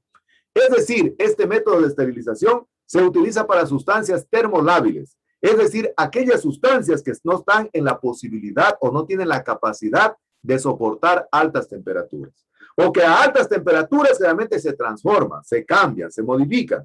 Y en este tipo de método de esterilización incluso se puede utilizar recipientes de plástico, porque la esterilización se las hace a través de irradiación, ¿no? Pero generalmente un inconveniente que tiene este método es de que es un método muy caro, muy caro. Es decir, necesita equipos muy sofisticados y por otro lado también es un método bastante riesgoso, bastante peligroso. Recuerden ustedes que la radiación por sí sola, la radiación ultravioleta, la radiación gamma, la radiación, qué sé yo, en este caso que se utilice, es de carácter mutagénico. ¿Qué quiere decir una mutación? A ver, ¿quién me dice que es una mutación? Una alteración del ¿Una alteración? Muy bien, alteración del código genético. Es decir, miren, si usted se expone a la radiación, incluso puede realmente sufrir una mutación, es decir, una alteración en su código genético. Yo me acuerdo que en Cuba, cuando se prendía el tubo de luz ultravioleta en el interior del cuarto de inoculación, nadie podía ingresar. Incluso había ahí un letrero que se ponía ahí en la puerta de entrada: prohibido entrar, está prendido el tubo de luz ultravioleta, ¿no? Es decir, nadie puede entrar porque definitivamente es una luz muy peligrosa, es de carácter mutagénico, es decir, puede realmente cambiar o puede modificar la información genética, en este caso de las personas, ¿no? Entonces, este es un buen método de esterilización para sustancias termolábiles, pero generalmente es un método muy caro, muy sofisticado y que tiene altos riesgos desde el punto de vista mutagénico. Entonces, hemos visto también ya 3 métodos para poder esterilizar entonces los medios de cultivo. Entonces, ya hemos esterilizado la vidrería, ya hemos esterilizado el medio de cultivo. Ahora vamos a ver cómo esterilizar el agua. Es decir, el investigador tiene que hacer por todos los medios, debe tratar de garantizar de que todo el material que usted va a utilizar tiene que estar totalmente esterilizado. Pues vamos a ver entonces cómo hacer para poder esterilizar entonces el agua. Primero veamos el agua. Primero, generalmente desde el punto de vista de la composición química del medio de cultivo, el 95% de los componentes del medio de cultivo es el agua, está conformado por el agua. Es decir, el 95% de la composición química del medio de cultivo generalmente es agua. Fíjense, así como los seres humanos y las plantas dicen que estamos conformados por 70% más o menos de agua, el medio de cultivo tiene en su composición 95% de agua. Por lo tanto, entonces, el agua no solo tiene que ser destilada, vamos a ver qué es el agua destilada, ¿verdad? Sino que también tiene que ser, aparte de ser destilada, tiene que ser esterilizada, para que de esa manera generalmente no vaya a inducir o no vaya a introducir microorganismos contaminantes en el interior del medio de cultivo. Que se puede llevar esporas de hongos, de bacterias, de virus, etcétera, etcétera. Entonces, el agua que se utiliza para cultivo de tejidos vegetales generalmente tiene que ser un agua destilada y esterilizada. Ya vamos a ver lo que es el agua destilada y ya vamos a ver cómo se hace el proceso de la esterilización. Para de esa manera, entonces, no incorpore, no incremente la cantidad de microorganismos en el interior del medio de cultivo. Imagínense, yo he esterilizado bien la vidrería, he esterilizado bien el medio de cultivo, pero no he esterilizado bien el agua destilada. Y decimos que el agua destilada ocupa el 95% de su composición. Entonces, automáticamente, si el agua no está destilada y esterilizada, me va a inducir contaminación, me va a generar contaminación en el medio de cultivo. Y entonces vamos a ver algunos de los elementos que es importante considerarlos cuando se hace la esterilización del agua. Entonces vamos a ver algunos elementos importantes. Primero, entonces, para la esterilización del agua destilada, ¿no?, se utiliza el método en húmedo. Es decir, para poder esterilizar el agua destilada que se va a emplear en la composición del medio de cultivo, entonces es necesario utilizar el método en húmedo empleando un autoclave. ¿Cómo se procede? ¿Cuál es el procedimiento? ¿Cuál es el protocolo? ¿Cuál es la metodología para poder hacer la esterilización del agua? El agua generalmente lo colocamos así en los recipientes de vidrio que sean resistentes, como el caso de Erlenmeyers, pueden ser vasos de precipitación, se los tapa con papel aluminio, es decir, se los cierra herméticamente con papel aluminio, ¿sí? Y luego se colocan en el interior del autoclave. Así mismo en la base del autoclave se ha colocado un nivel de agua para poder generar la cámara húmeda en el interior del autoclave. En la olla de presión, ¿por qué se pone un poquito de agua? Para que la olla pues no explote, ¿no es cierto? Y generalmente genera una cámara húmeda. Entonces, colocamos el agua en el Erlenmeyers, colocamos el agua en vasos de precipitación o en lo que tengamos en el laboratorio. La cerramos herméticamente con papel aluminio y la colocamos en el interior del autoclave. En el autoclave, igualmente, colocamos en la base una cantidad de agua para que genere una cámara húmeda. Y una vez hecho aquello, entonces cerramos herméticamente la tapa del autoclave. Y cuando ya cerramos la tapa del autoclave, entonces prendemos el autoclave. Y entonces comienza a funcionar el autoclave. En las autoclaves que existen hoy, que la mayor parte son automáticas, entonces la temperatura comienza a elevarse, comienza a subir la temperatura. A medida que el autoclave se va calentando, se va subiendo la temperatura hasta que llega a 120 grados centígrados. Y paralelamente, a medida que va subiendo la temperatura, también se va incrementando la presión, que se controla en un manómetro. Es decir, si la autoclave está totalmente cerrada, herméticamente cerrada, entonces por lógica, si hay incremento de temperatura, también hay incremento de la presión. Y cuando la presión llega a unos 5 kilogramos por centímetro cuadrado de presión, en ese momento, así como en los medios de cultivo, se puede marcar el tiempo de la esterilización. Pero con la diferencia de que aquí puedo excederme un poquito en la esterilización. Es decir, yo puedo darle de 15 a 30 minutos, incluso puedo superar ese tiempo, porque no pasa absolutamente nada. Es decir, incluso mientras exponga al agua a mayor tiempo, el agua va a quedar mucho mejor esterilizada. Entonces, repito otra vez. Entonces, para la esterilización del agua, el método que más se utiliza, el método más recomendable, es a través del método en húmedo o utilizando un autoclave. Y el autoclave, recuerden ustedes que genera una cámara húmeda. Es decir, combina altas temperaturas con altas presiones. Entonces, colocamos en la base del autoclave, entonces un nivel de agua. Colocamos en el interior del autoclave los recipientes, que puede ser el Meyers, con el agua destilada, totalmente cerrados, herméticamente cerrados con papel aluminio. Prendemos el autoclave y se comienza a elevar la temperatura, 120 grados centígrados, presión 1,5 kilogramos por centímetro cuadrado de presión. Y en ese momento se comienza a marcar el tiempo de la esterilización. Y digo que se puede exceder un poquito del tiempo que decíamos en las 15 a 20 minutos. Acá puede ser 15, 30, incluso un poquito más. No pasa absolutamente nada, porque mientras más se exceda el tiempo de la esterilización, el agua va a quedar mucho más esterilizada, mucho más desinfectada. En el interior del autoclave, el agua hierve otra vez, ¿verdad? Comienza a hervir. Es decir, se produce el proceso de la ebullición. Es decir, está realmente hirviendo constantemente el agua. Y entonces, cuando llega la temperatura a 120 grados centígrados y la presión a 1,5 kilogramos por centímetro cuadrado de presión, ahí se comienza a marcar el tiempo de la esterilización. Justamente después de la clase que voy a dar el día martes 24 de mayo, voy a explicar la práctica número 1, que vamos a hacer en la siguiente clase, y ahí la ingeniera Magali Yaguana, que es la técnica de laboratorio, les va a explicar realmente cómo hay que hacer la esterilización de la vidriería, cómo hacer la esterilización de los medios de cultivo, cómo esterilizar el agua, y ahí les va a explicar de que realmente cuando la temperatura llegue entonces a esos niveles y la presión también a ese nivel, entonces en ese momento se marca el tiempo de la esterilización. Esto lo vamos a ver con mayor profundidad, entonces en la práctica número 1 que está prevista para hacerla después de la siguiente semana y que la voy a explicar el día martes si Dios lo permite. ¿Por qué realmente se hace la esterilización del agua? ¿Por qué realmente se emplea agua destilada y esterilizada? Es decir, ¿por qué no solo empleamos agua destilada? Que se supone que el agua destilada ya es un agua pura. Generalmente se dice que el agua pura es un mito, y por eso está entre comillas. Es decir, prácticamente el agua pura no existe. No existe. Es decir, yo no tengo la plena seguridad de que un agua destilada, bidestilada, tridestilada o de ionizada generalmente sea sinónimo de esterilización o sinónimo de pureza. Por eso, ya sea que sea agua destilada, bidestilada, tridestilada o deionizada, generalmente tiene que ser esterilizada. ¿A través de qué? A través del autoclave, es decir, por el método en húmedo. ¿Y por qué digo que el agua generalmente no es pura? Porque es todo un mito, ¿no? Miren, se dice que aquí en Loja, el agua de Loja es de muy buena calidad, que realmente es un agua bastante pura, ¿no? Entre comillas, ¿no? Pero realmente dense cuenta ustedes toda la paranoia que nos han generado todas las empresas realmente envasadoras de agua, ¿no? Envasadoras de agua. Yo creo que hoy prácticamente, creo que en todos los hogares, en todas las familias, creo que no falta un bidón de agua, que sé yo, de las diferentes marcas que existen, ¿no es cierto?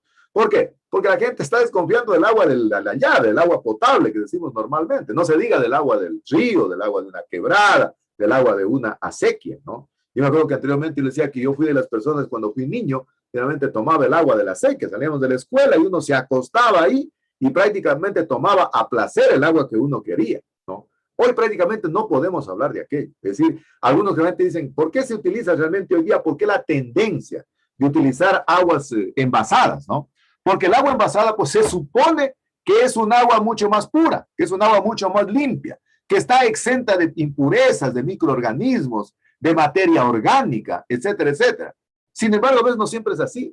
Yo me acuerdo que cuando estuve en el Ministerio del Ambiente del 2005 al 2008, recuerdo que en ese tiempo estaba empezando el boom de las envasadoras de agua. Y me acuerdo que nos llamaron y nos dijeron de que por abajo, por las pitas, habían encontrado una embotelladora que prácticamente estaban haciendo un trabajo facilito a la viveza criolla, ¿no? Como dicen que el agua de Loja es de muy buena calidad y barata, ¿verdad? Creo que el metro cúbico de agua en Loja está a 15 centavos, ¿verdad? Un metro cúbico, ¿verdad? A ver, piensen ustedes cuántas botellas de medio litro saldrán de un metro cúbico de agua. A ver, vayan haciendo ahí la transformación, ir conversando. Digo que el agua de Loja dicen que es muy pura.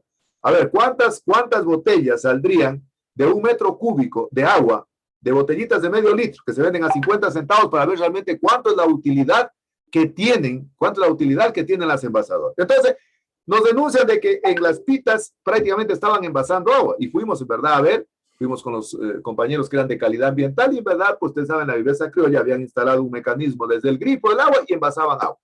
Entonces, imagínense agua envasada. O sea, yo me acuerdo cuando recién salió este boom, decían, ¿qué es esa? Agua. ¿Y a qué sabe el agua envasada? A agua, pues, agua, ¿no es cierto? Es decir, sale a agua. Entonces, si en Loja cuesta 20 centavos ya, el metro cúbico de agua en Loja vale 20 centavos. No sé en cada localidad de ustedes cuánto vale.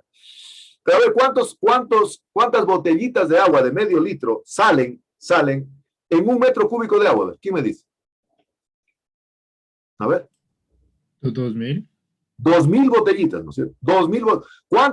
¿Cuántos mililitros tiene un metro cúbico? ¿Cuántos mililitros tiene un metro cúbico? A ver.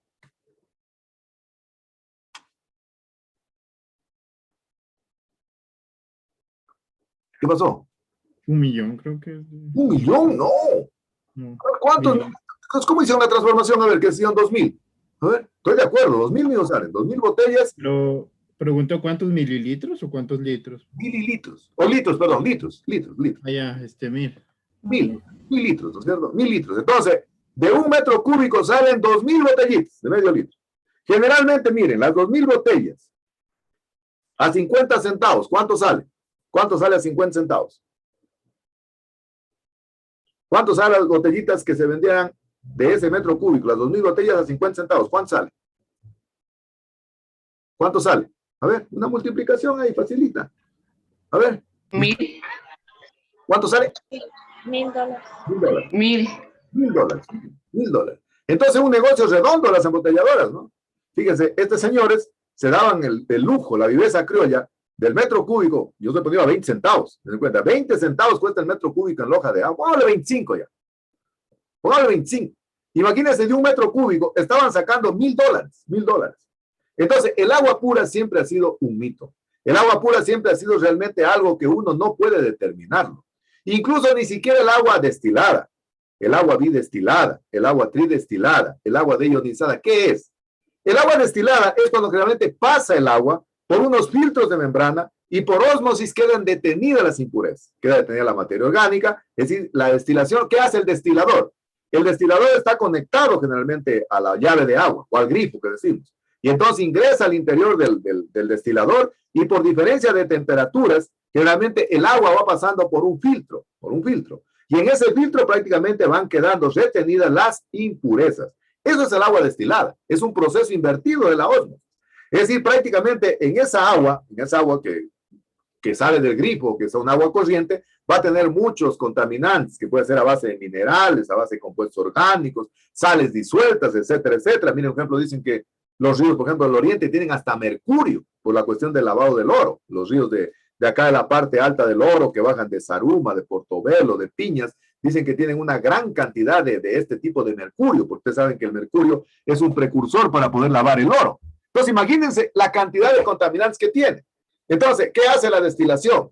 La destilación, entonces, es un proceso invertido de ósmosis, ¿no? Entonces, el agua que ingresa de la llave al interior del destilador, entonces pasa por unos filtros y por ósmosis el agua va pasando al otro lado y generalmente decimos que tenemos agua destilada. Entonces, el agua destilada es el agua que pasa por un proceso invertido de ósmosis y de esa manera se va purificando y se van eliminando algunos compuestos tóxicos, microorganismos, materia orgánica, sales disueltas, etcétera, etcétera. ¿Qué será el agua bidestilada y tridestilada? A ver, ¿quién me dice qué será el agua bidestilada y tridestilada? A ver, alguien que me diga. Es doblemente destilada. O sea, Muy bien, Dani. Muy bien. Extraordinario. Fabuloso. Perfecto. Agua bidestilada, 2 veces destilada. Tridestilada, 3 veces destilada. Y agua deionizada, ¿qué será? ¿Qué será el agua deionizada? ¿Con yodo? Oh, ¿qué es un ion? ¿Cuál es la fórmula del agua? ¿Cuál es la fórmula del agua? H2O. H2O. H2O. Es decir, está compuesta de sales de hidrógeno y de oxígeno. ¿No es cierto? Entonces, ¿qué será entonces un agua deionizada? ¿Quién me dice qué será un agua de? Pondrán en el glosario, verán.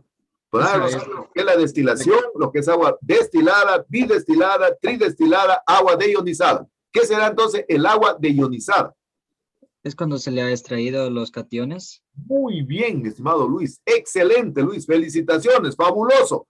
El agua es la fórmula H2O. Está formada por iones de hidrógeno y de oxígeno. ¿No es cierto? Está formado por iones de hidrógeno y oxígeno. Entonces, ¿cuándo decimos que el agua es deionizada? Cuando generalmente estamos bajando la conductividad eléctrica. Es decir, cuando estamos eliminando los iones, en este caso, de oxígeno y de hidrógeno. Entonces, es un agua prácticamente que diríamos un agua muerta, un agua estéril, ¿no? Pero miren, aún esa agua no podemos decir que es estéril, fíjense. Solo es sinónimo generalmente de pureza cuando decimos que el agua es destilada y esterilizada. Fíjense, destilada y esterilizada. Entonces, repito otra vez, la destilación es un proceso invertido de la ósmosis, mediante el cual entonces el agua pasa a través de un filtro de acetato, por ósmosis, y se va limpiando, van quedando retenidas los microorganismos, los minerales, etcétera, etcétera, materia orgánica, y entonces tenemos agua destilada. Incluso el agua bidestilada, todavía hay el riesgo que tenga microorganismos. El agua tridestilada, el agua deionizada, es decir, no son sinónimo de pureza. Es decir, si a mí me dicen, oye, véndeme un agua destilada, no es sinónimo de pureza. Deionizada, bidestilada, tridestilada, no es sinónimo de pureza. Por eso, generalmente, para cultivo de tejidos vegetales, a más de ser destilada, bidestilada, tridestilada o deionizada, tiene que ser el agua esterilizada. ¿Y cuándo se hace la esterilización del agua? Cuando generalmente se la pasa a través de un autoclave. Es decir, por el método en húmedo o vapor. Decíamos generalmente que la esterilizamos al agua, por ejemplo, utilizando un Erlenmeyer, lo tapamos herméticamente y el agua comienza a hervir en el interior del autoclave. Y entonces produce ahora sí el proceso de la esterilización del agua. Tenemos ya esterilizada el agua, tenemos ya agua destilada, bidestilada, tridestilada, deionizada, pero esterilizada. Y el otro aspecto fundamental es de que no hay cómo colectarla o no hay cómo almacenarla por mucho tiempo. Porque ustedes saben claramente que el bidón de agua en la casa se puede contaminar si está almacenado por mucho tiempo. Porque generalmente los microorganismos, que la mayor parte de ellos son aeróbicos, por ejemplo, aprovechan en el momento que usted abre la válvula de la botella para sacar un vaso de agua, pueden aprovechar para ingresar en el interior del agua y contaminar, qué sé yo, esporas de virus, esporas de hongos, esporas de bacterias, pueden contaminar entonces el agua que está en ese momento en el bidón. Entonces, necesitamos hacer la esterilización del agua, pero no almacenarla por mucho tiempo. Porque si la almacenamos por mucho tiempo, generalmente pueden crecer nuevamente colonias de bacterias, colonias de hongos. Ustedes han oído, por ejemplo, el agua acidulada. A ver, ¿quién me dice qué será, en cambio, el agua acidulada?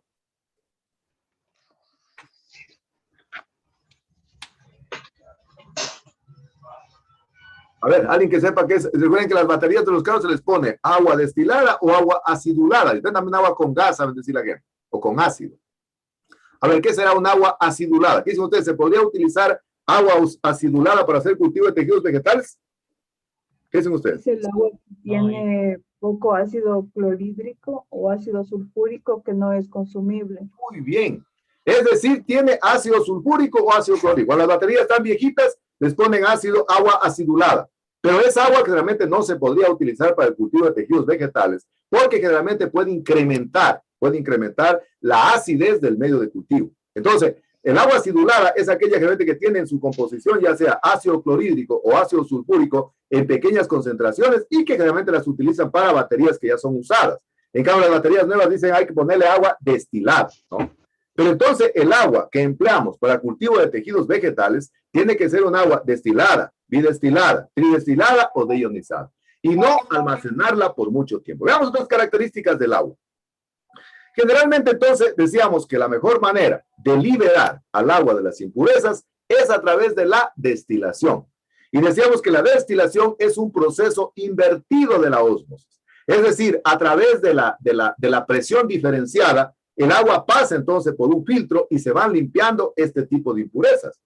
Pero también verán que el agua destilada es un agua muy cara, ¿verdad? Es un agua muy cara, porque prácticamente los destiladores son eléctricos. Es decir, los destiladores generalmente funcionan conectados a la electricidad. Por eso generalmente generar en el laboratorio agua destilada es bastante caro, ¿verdad? Es bastante caro, porque lo que hace la destilación es liberar al agua de las impurezas, que pueden ser compuestos orgánicos, pueden ser microorganismos, minerales, etcétera, etcétera. Por eso en algunos laboratorios, miren, se ha implementado una metodología que es la técnica Milliror. ¿En qué consiste la técnica Milliror? Consiste realmente casi similar a la cuestión de la ósmosis, a cuestión similar a la destilación. Es decir, el agua también puede ser limpiada a través de algunos filtros para de esa manera entonces tener un agua realmente que pueda ser grado laboratorio. Es decir, a través de una diferencia de presiones, el agua generalmente pasa por unos filtros por este método Milliror y se podría tener entonces un agua, en este caso, tipo laboratorio. Pero esa agua que se obtenga también a través de la técnica Milliror, también hay que esterilizarla. Hay que esterilizarla. Es decir, el agua, para poder hacer cultivo de tejidos vegetales, no podemos confiarnos que solo sea agua destilada, sino que tiene que ser esterilizada. Si es bidestilada, esterilizada. Si es deionizada, esterilizada. Ahora, el agua deionizada, ya hablábamos en antes. Pero no tengo el asador. No importa, el asador lo tengo, aunque sea para meter. Bajemos por ahí, hay un audio perdido, por favor, tenga la bondad de bajar el audio, por favor. Ya, perfecto. Entonces decía que el agua deionizada, decíamos que el agua está formada por iones, H2O, ¿no es cierto? Entonces, el agua deionizada consiste en liberar al agua de la conductividad eléctrica, es decir, a dejarla prácticamente inutilizada de iones, es decir, no tiene iones, ni hidrógeno, ni iones oxígeno. Y entonces, pero esa agua tampoco es sinónimo de pureza. Tenemos que hacer la esterilización del agua. En algunos laboratorios, realmente cuando se tiene agua deionizada, la utilizan para hacer solo el enjuague de la vidrería. Es decir, como es un agua que tiene una baja conductividad eléctrica, entonces realmente se la utiliza para poder enjuagar, para poder lavar prácticamente la vidrería. Pero el agua tiene que ser entonces no solo destilada, bidestilada, tridestilada o deionizada, sino que tiene que ser esterilizada. Y para poder esterilizar, hay que hacerla a través del proceso invertido de la ósmosis, que es a través de un proceso de destilación y luego pasarla por el autoclave. Y el autoclave, ¿qué es lo que hace? A diferencia de temperaturas y a diferencia de presiones, el agua en el interior del autoclave comienza a hervir. Comienza a hervir porque está generándose una cámara húmeda. Y en ese proceso, entonces, se procede realmente a liberar de microorganismos. Pero tampoco se puede decir que es el agua totalmente pura. Por eso digo, el agua pura prácticamente es un mito.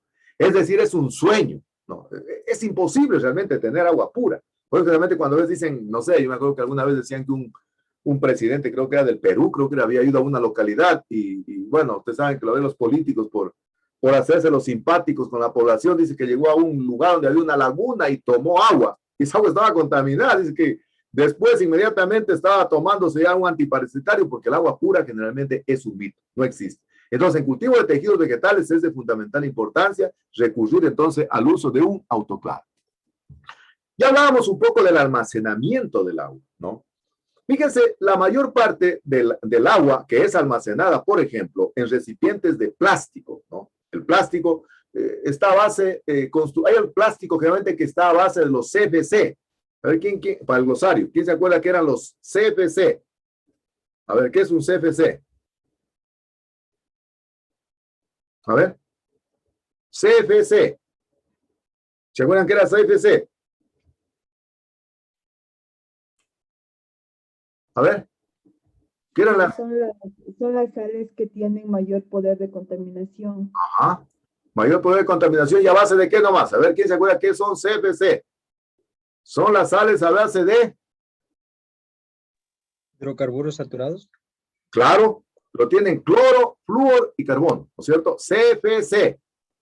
Es decir, tienen en su composición ese tipo de sales que generalmente son altamente contaminantes y que realmente son parte de los GI. ¿Qué son los GI? A ver, ¿qué son los GI? ¿Qué son los GI? ¿Ah? A ver. ¿Qué son los GI? No me digan que no saben. ¿Ah? A ver. ¿Qué son los GI? No puede ser. No. Gases de efecto invernadero. Efecto invernadero. Muy bien, Zaida. Excelente. Saca la cara, Zaida. Gases de efecto invernadero. Entonces, los CFC prácticamente son, qué sé yo, gases de efecto invernadero. Y hay mucho plástico, que especialmente ese plástico barato, está formado de CFCs, es decir, de gases de efecto invernadero, que son altamente contaminantes. Entonces, por un lado, el agua hay que almacenarla durante corto tiempo, porque si usted las almacena, qué sé yo, en recipientes de plástico, pueden acumular microorganismos, pueden acumular polvo, bacterias, contaminantes, etcétera, etcétera, y nuevamente nos va a contaminar el medio de cultivo. Por eso, realmente, el agua es importante almacenarla en recipientes de vidrio, y vidrio que sea de calidad, especialmente el vidrio Pyrex o el vidrio Simax, y ese vidrio, generalmente, mantenerlo en refrigeración. Es decir, el agua incluso se mantiene en refrigeración. Ya digo, porque en ese proceso, en ese tiempo, entonces, de que el agua está almacenada, imagínate, usted ya hizo el esfuerzo de destilarla, ya hizo el esfuerzo de esterilizarla, pero la sigue almacenando, qué sé yo, no sé, al medio ambiente, y la sigue almacenando en recipientes de plástico, entonces corre el riesgo de que el agua nuevamente se vuelva a contaminar. Entonces, el agua destilada y esterilizada hay que colocarla por poco tiempo en almacenamiento y evitar en lo posible recipientes de plástico. Tratar de utilizar recipientes vidrio que sea garantizado, Simax, Pyrex, y mantenerla en refrigeración. Eso es de fundamental importancia. Entonces, hemos extremado las máximas condiciones para tener esterilizada la vidrería. Hemos esterilizado el medio de cultivo y hemos esterilizado el agua. Y hemos visto los diferentes métodos, las diferentes características que tiene cada uno de ellos. ¿Con qué finalidad? Con la finalidad de garantizar una de las condiciones fundamentales, como es la asepsia. Entonces, vamos a ir viendo, yo siempre dije a ustedes que los contenidos los tengo definidos, están estructurados siguiendo el método científico. Es decir, de lo mayor a lo menor, de lo macro a lo micro, de lo ancho a lo angosto, siguiendo lo que hace el método científico, la ley del embudo. Mira, a medida que vamos avanzando, en la siguiente clase vamos a ver, qué sé yo, en cambio, cómo están compuestos los medios de cultivo, para que ustedes entiendan entonces aquello. Entonces, vamos a ver y vamos a sacar algunas conclusiones para ver cuáles son los métodos que más se utilizan, ya sea para esterilizar la vidrería, ya sea para esterilizar el medio de cultivo, o ya sea para esterilizar el agua, y de esa manera garantizar condiciones de asepsia. Conclusiones, entonces. Decimos entonces que el éxito del cultivo de tejidos vegetales radica en las condiciones de asepsia. Es decir, el investigador tiene que buscar o extremar todas las medidas para tratar de limitar la contaminación o tratar de impedir la contaminación. Y para ello, entonces, utiliza diferentes métodos de esterilización. Veamos, por ejemplo, para el caso de la vidrería. Para el caso de la vidrería, el mejor método para esterilizar la vidrería, el más usado, el más fácil, el que es habitual utilizarlo en un laboratorio, es el método en seco, utilizando un horno o una estufa. Ya habíamos señalado que había una relación inversa entre la temperatura y el tiempo de exposición. A medida que se incrementaba la temperatura, disminuía el tiempo de exposición. Entonces, conclusión, primer método entonces para poder esterilizar la vidrería, el método en seco o utilizando un horno o una estufa. Siempre y cuando habíamos señalado que la vidrería tenga una garantía, qué sé yo, estable, que no se pueda destruir, que no se pueda deteriorar. Y decíamos que la vidrería debe ser Simax o debe ser Pyrex para que de esa manera pueda soportar altas temperaturas o qué sé yo, ácidos o álcalis que pueden destruir la vidrería. ¿Cuál es el mejor método para esterilizar el medio de cultivo? Decíamos que el medio de cultivo es una solución nutritiva, que en cambio estaba conformada por compuestos orgánicos e inorgánicos sobre el cual se hace la inoculación de los explantes o de los tejidos, ¿no es cierto?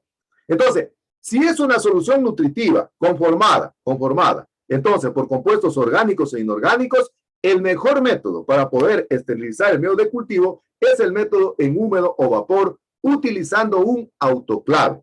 Y decíamos que este método es muy fácil, es muy sencillo y generalmente se ajusta más para sustancias termoestables. Y decíamos que una sustancia termoestable generalmente es aquella que soporta o esté en la capacidad de poder soportar altas temperaturas. Es decir, no se descompone en altas temperaturas. Entonces, para el medio de cultivo, el mejor método que podríamos emplear para poder esterilizar, entonces, es el método en húmedo vapor o en autoclave. Pero también habíamos señalado que si en un lugar, por ejemplo, qué sé yo, existe bajo contenido de humedad relativa y hay menos posibilidades de contaminación, hablando, por ejemplo, Catamayo, Zapotillo, Macará, podríamos utilizar el método de desinfección por etanol o el método en frío, que consistía en sumergir la vidriería, hacer el flameo y de esa manera estamos liberando entonces al medio de cultivo de microorganismos. El segundo, el método en cambio más adecuado para poder esterilizar, entonces el agua, decíamos que el agua prácticamente pura es un mito, que el agua pura prácticamente no existe, que la destilación, la bidestilación, la tridestilación y la deionización no es sinónimo de pureza, Entonces, decíamos que el agua tiene que ser destilada, pero esterilizada, bidestilada o esterilizada, tridestilada o esterilizada, o deionizada y esterilizada. Y por lo tanto, el mejor método para poder esterilizar el agua era el método en húmedo o vapor utilizando un autoclave. Pero que luego que realmente el agua sale del autoclave, se la tendría que almacenar en recipientes de vidrio y si es posible en refrigeración para evitar que el agua comience realmente a contaminarse. Y decíamos que la poníamos generalmente en un recipiente plástico, este recipiente realmente puede generar una mayor cantidad de contaminación porque pueden haber polvo, pueden haber bacterias que crezcan realmente en ese espacio de tiempo y vaya a producir la contaminación. O algún recipiente plástico que tiene CFCs, es decir, sales a base de cloro, fluoro y carbono que son muy contaminantes y que forman parte de los GI o de los gases de efecto invernadero. Entonces, conclusión final, el éxito del cultivo de tejidos vegetales consiste entonces en tratar de garantizar las condiciones de asepsia, las condiciones de limpieza, y para eso entonces el investigador tiene que extremar todas las medidas necesarias para de esa manera evitar la contaminación del material vegetal y evitar la contaminación del medio de cultivo y que de esa manera prácticamente vayamos a fracasar en esta técnica alternativa. Muy bien, ¿alguna pregunta? Tal vez alguna inquietud que tengan al respecto. ¿Alguna pregunta? ¿Alguna cosa que tal vez... ¿Está claro? ¿Algún término tal vez de glosario que tal vez no lo copiaron? ¿Está claro? Inge, yo tengo una... Sí, dígame. Ahora se habla mucho del agua alcalina, entonces el agua alcalina no sería tan efectiva así como dicen que es. Muy buena pregunta, Enid. Agua alcalina. ¿Qué dicen ustedes? ¿El agua alcalina qué pH tendrá? A ver. ¿Qué pH tendrá el agua? Mayor a 7. Mayor. Entonces, si es mayor de 7, en el caso del cultivo de tejidos vegetales, no sería recomendable porque nos va a incrementar el pH. Es decir, decíamos que el pH óptimo del medio de cultivo está entre 5,5 a 6,5, ¿no? Incluso hasta 7, que es neutro, que casi prefieren todas las plantas, ¿no? Pero si yo realmente le suministro agua alcalina, el agua alcalina realmente tiene un pH mayor a 7, ¿no? Entonces se va a incrementar el pH del medio de cultivo y va a frenar el crecimiento y desarrollo del esplante. El esplante funciona exactamente igual como una planta en el campo. Y por la otra semana cuando conversemos que qué le ponemos al suelo para que se suba el pH, para que baje el pH, ¿qué le ponemos y en qué tiempo realmente se modifica el pH? Es decir, entonces, en este caso, para la pregunta que nos hace Enid, que es muy pertinente, es muy procedente la pregunta de ella, muchas gracias por esa pregunta que en verdad me había olvidado, el agua alcalina realmente incrementa el pH. Y al incrementar el pH, entonces nos va a producir fenómenos fitotóxicos en el medio de cultivo y generalmente el explante puede sucumbir, puede morir o se puede contaminar. Muy bien, gracias, Enid. ¿Alguna otra pregunta tal vez? ¿Te quedó claro? ¿Quedó claro? Sí, Inge. Bueno, voy a poner, a mí siempre me gusta hacer algunas preguntitas al final, algunas preguntitas realmente para poder reafirmar lo que hemos aprendido durante el tiempo que estamos trabajando acá. Y voy a poner entonces para participación, voy a poner una preguntita aquí introductoria para que la puedan contestar. ¿Sí están viendo la pantalla, por favor? ¿Ven la pantalla? Sí. Muy bien. Sí. Voy a poner una preguntita para participación, para poder calificar la participación. Porque una de las cosas que siempre dicen los estudiantes, ¿sabes? En las evaluaciones dicen los profesores no nos dan chance de participar. Y no participamos. Entonces, a mí me gusta que mis clases sean muy interactivas y que realmente puedan participar. Entonces, voy a hacer una pregunta para de esta manera reforzar el conocimiento y un poquito medio como divirtiéndonos a una cuestión de esas, ¿no? Para poder recrear y aprender el contenido que estamos realmente suministrando en la asignatura. A ver, entonces, un estudiante, lo que sepa la pregunta, inmediatamente toma la palabra, prende su micrófono y dice realmente lo que está ahí, ¿sí? Y si está mal, otro le corrige y de esa manera entonces gana participación. Vamos entonces para poder entonces un poquito reafirmar los contenidos, vamos a hacer algunas preguntitas de carácter introductor. A ver, dice, ¿qué pigmentos tienen los cloroplastos de las células vegetales? Ya tiene 15 segundos para contestar. Tiene agua, sábila, clorofila o sangre. Clorofila. Clorofila. Anderson contestó. Muy bien. Anderson, ¿quién más contestó? ¿Lo puedes anotar? ¿Quién más contestó? ¿Quién más contestó? A ver, Yo también.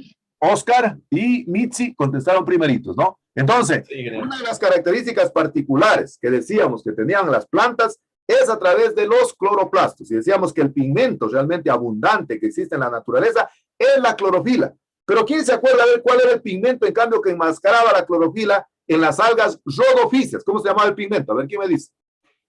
Estas preguntas siempre derivan en otras preguntas, ¿verdad? Por eso a mí me gusta realmente esta cuestión interactiva. A ver, ¿quién me dice cómo se llama el pigmento que enmascara o tapa? Picoeritrina. Picoeritrina. Picoeritrina. ¿Y en qué tipo de algas se presenta?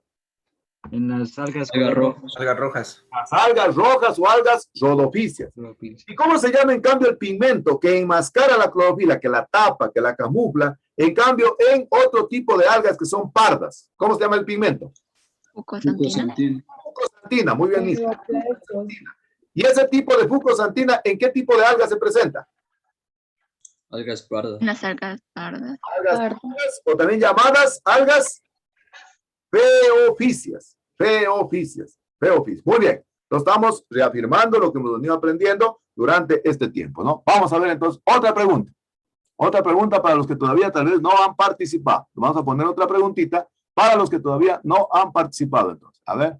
Entonces vamos a ver, aquí hay chance para todos, ¿verdad? La idea es de que todos realmente podamos aprender. A mí me gusta realmente buscar diferentes metodologías para que mis estudiantes se empoderen del conocimiento, así para hacer efectivo el resultado de aprendizaje.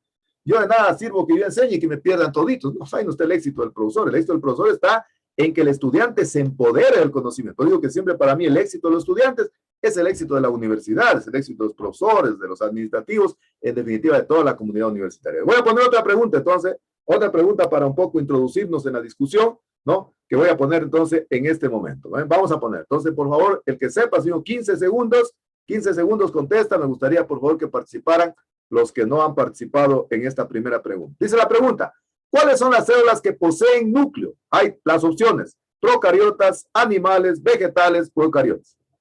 Procariotas. ¿Cuáles son? Repito otra vez, ¿verdad lo que dice? ¿Vegetales? ¿Verdad lo que dice? Vegetales, sí. Repito, repetimos, no. ¿Cuáles son las células que no poseen núcleo? No poseen. Animales. Sí, sí, Animales. no, pero ¿cuáles son? De estas todas están aquí. ¿Cuáles son? Procariotas, digo. Procariotas. Muy bien, lo dijo Brian, quien más lo repitió, Oscar, quien más, Zaida. Yo también. Zaida, quien Luis también, ya. ¿Quién me dice entonces qué es un organismo procariota y dónde se encuentra ese tipo de organismos procariotas? A ver. Son en general los microorganismos, las bacterias. ¿Y qué características tienen, Dania? ¿Qué características tienen, Dania, los organismos procariotas?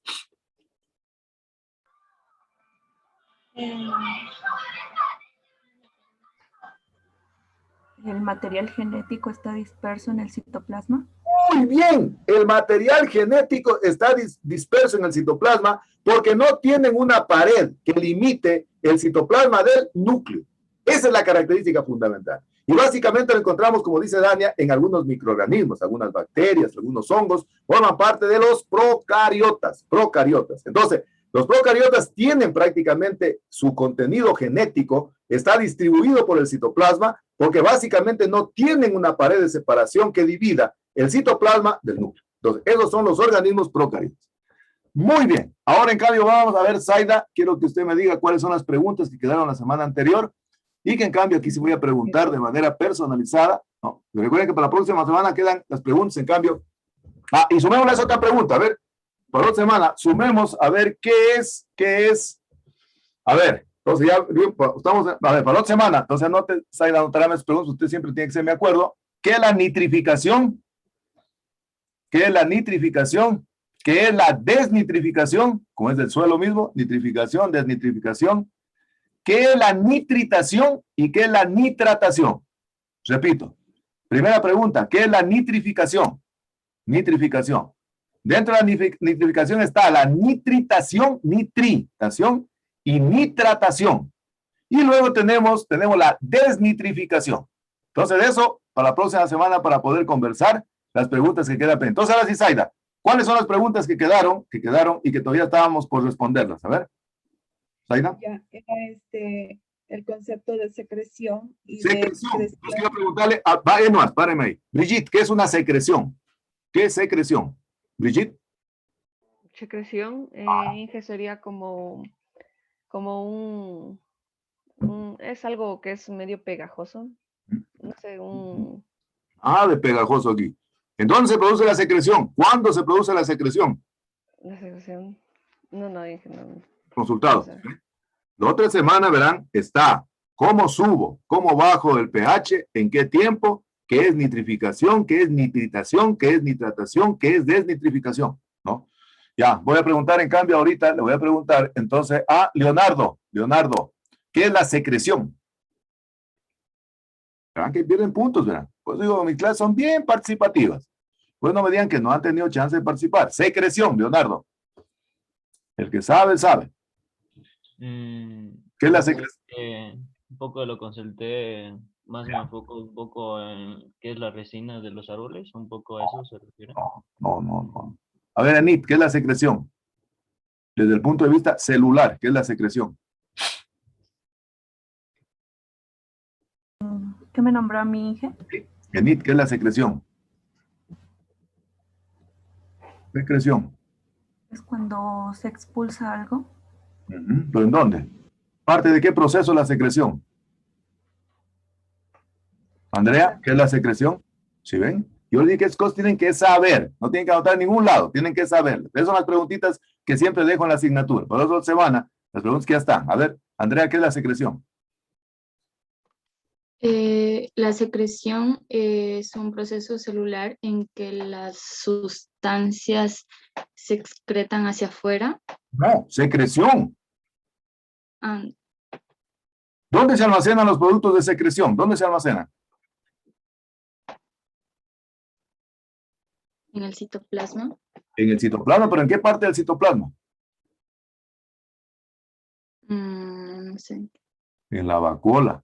Ahí todavía me dice que es la secreción. Luis, ¿qué es la secreción? Ahí todavía me dice que es la secreción. Son las sustancias que se almacenan en el interior del citoplasma. ¿En dónde? En las vacuolas o en el núcleo. ¿Como producto de qué? ¿Producto de qué?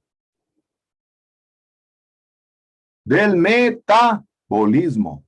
Metabolismo. Mitzi, ¿qué es excreción? Excreción. Excreción, Mitzi. Excreción. Mitzi. Sí, Excreción. es lo que se produce, o sea, botar las sustancias a través de los estomas. ¿Y dónde se producen esas sustancias?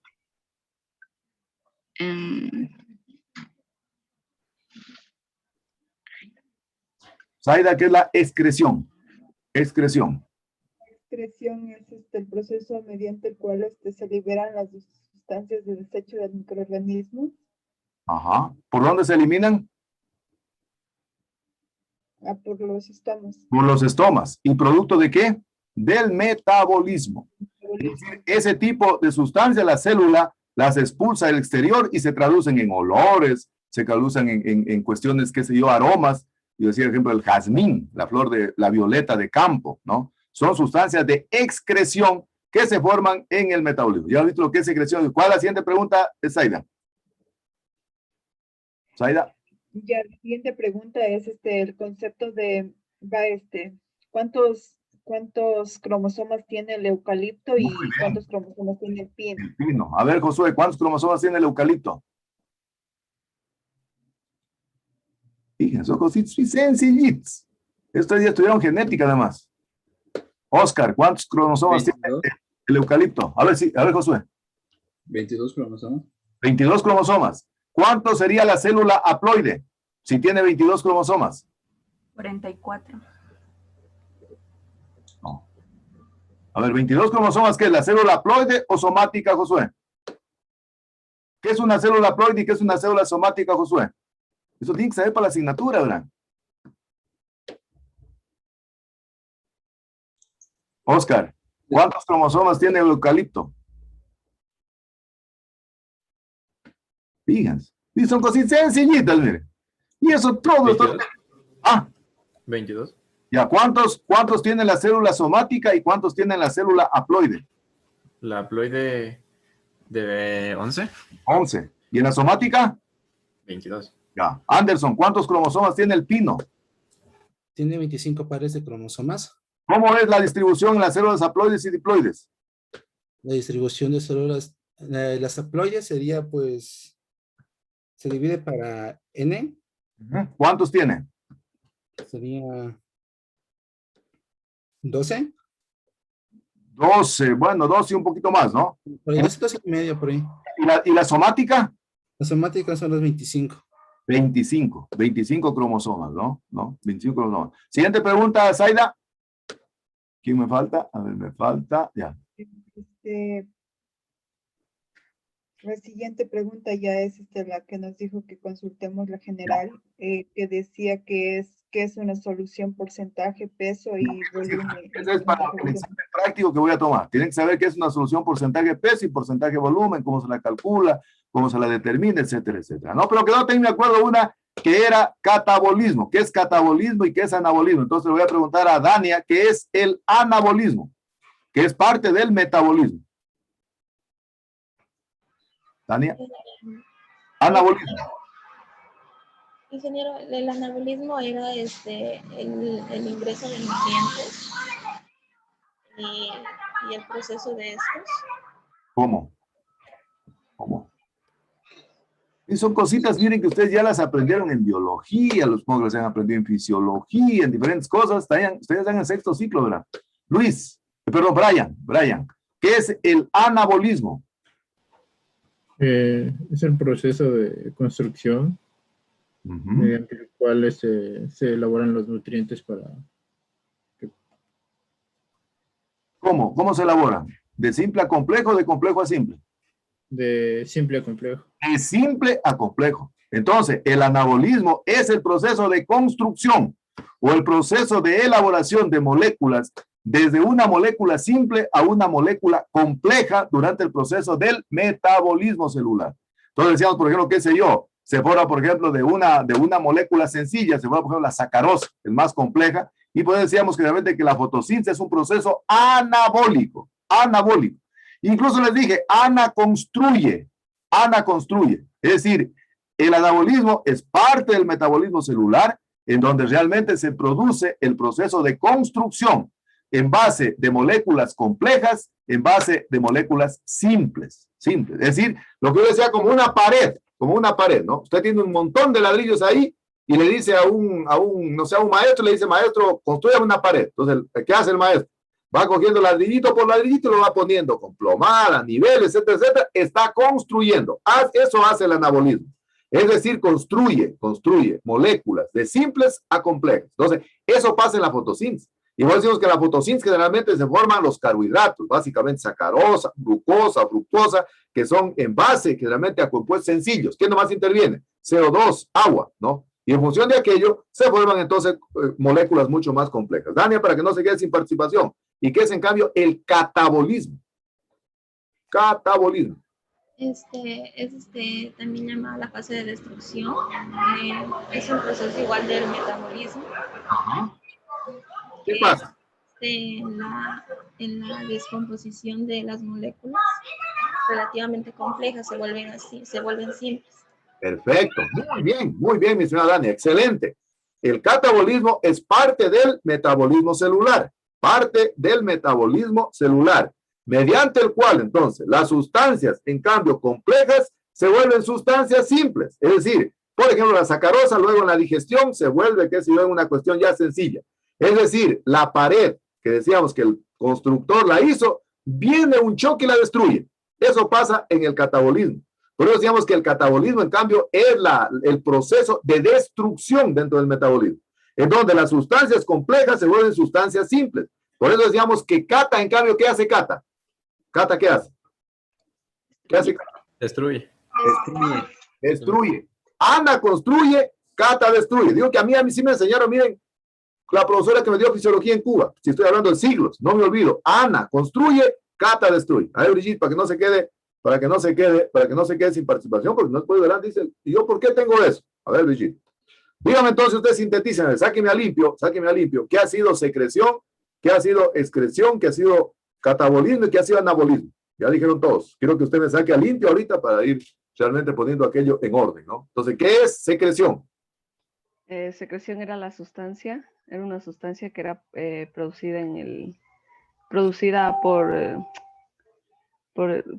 una célula. ¿En qué proceso?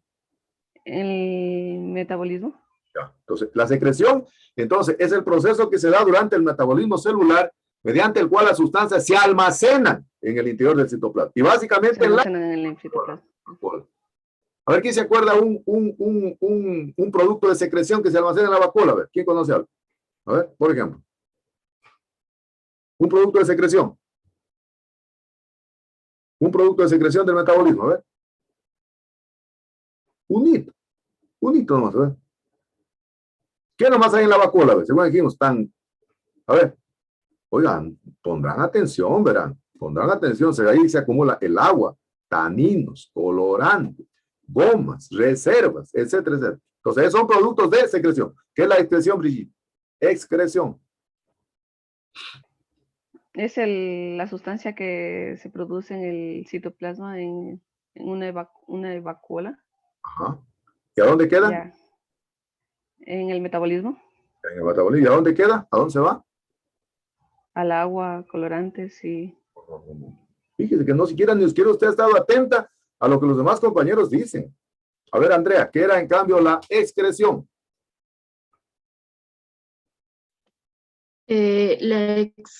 La excreción era un proceso químico donde, por ejemplo, como la fotosíntesis, donde el dióxido de carbono, oxígeno, a ver, excreción me dijo. Excreción. Allá, aquí. Ahora que algunos no atienden, ¿verdad? Verán que ahorita en el Zoom pusieron una cantidad de opciones, hay nuevas opciones, pero incluso se vieron que ahí hay que tomar la lista cada hora. Yo no hago eso porque no tengo tiempo, pero hay otra opción en la cual hay una opción para poder revisar cuánto tiempo estuvieron conectados. Si estuvieron conectados o no estuvieron conectados al Zoom. Pero a mí me interesa que los estudiantes aprendan. Estoy hablando de, a ver, ¿quién le quiere recordar para que vuelvan a repetir qué es excreción? A ver, ¿quién le quiere recordar qué es la excreción? A ver. La expulsión de sustancias mediante las esporas. A ver, Anderson, ¿qué es la excreción entonces? ¿La expulsión de sustancias mediante las esporas?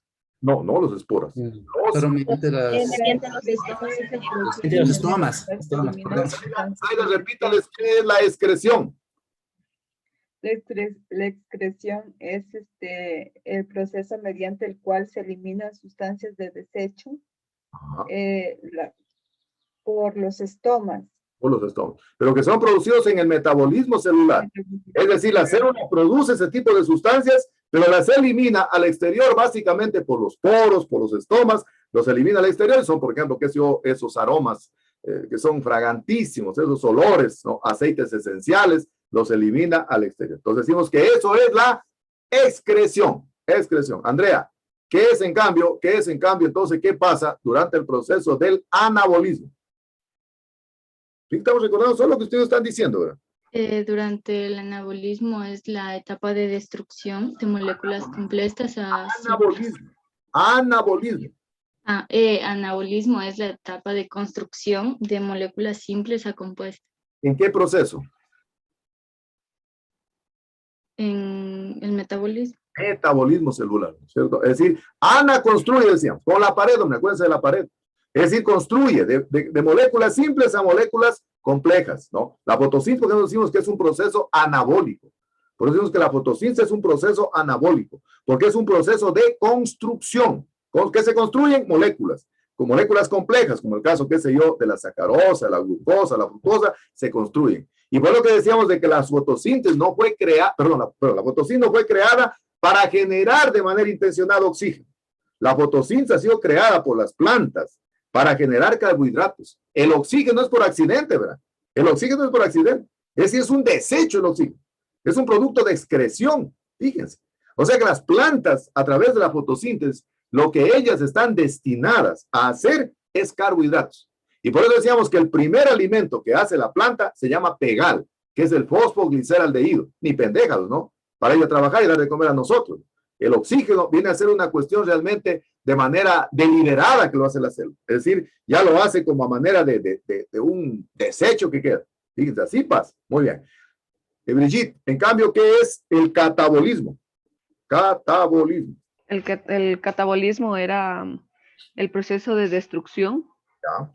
Es donde se produce la energía para toda la actividad que tienen las células. Bien. ¿En qué proceso? Metabolismo. En el proceso del metabolismo, ¿no? En el metabolismo. Entonces, miren lo importante desde el punto de vista celular. Por eso, generalmente, cuando se dice cultivo de tejidos vegetales, vamos a ver cuando se toman los explantes, dice hay que tomar los explantes de células que estén en activa división celular. Es decir, que tengan una actividad metabólica muy elevada.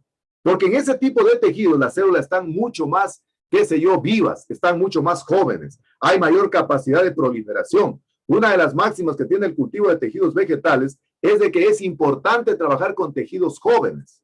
¿Y dónde están los tejidos jóvenes? Están en los meristemos, están en las partes apicales de las ramas, de las raíces, y ahí realmente son los puntos de crecimiento.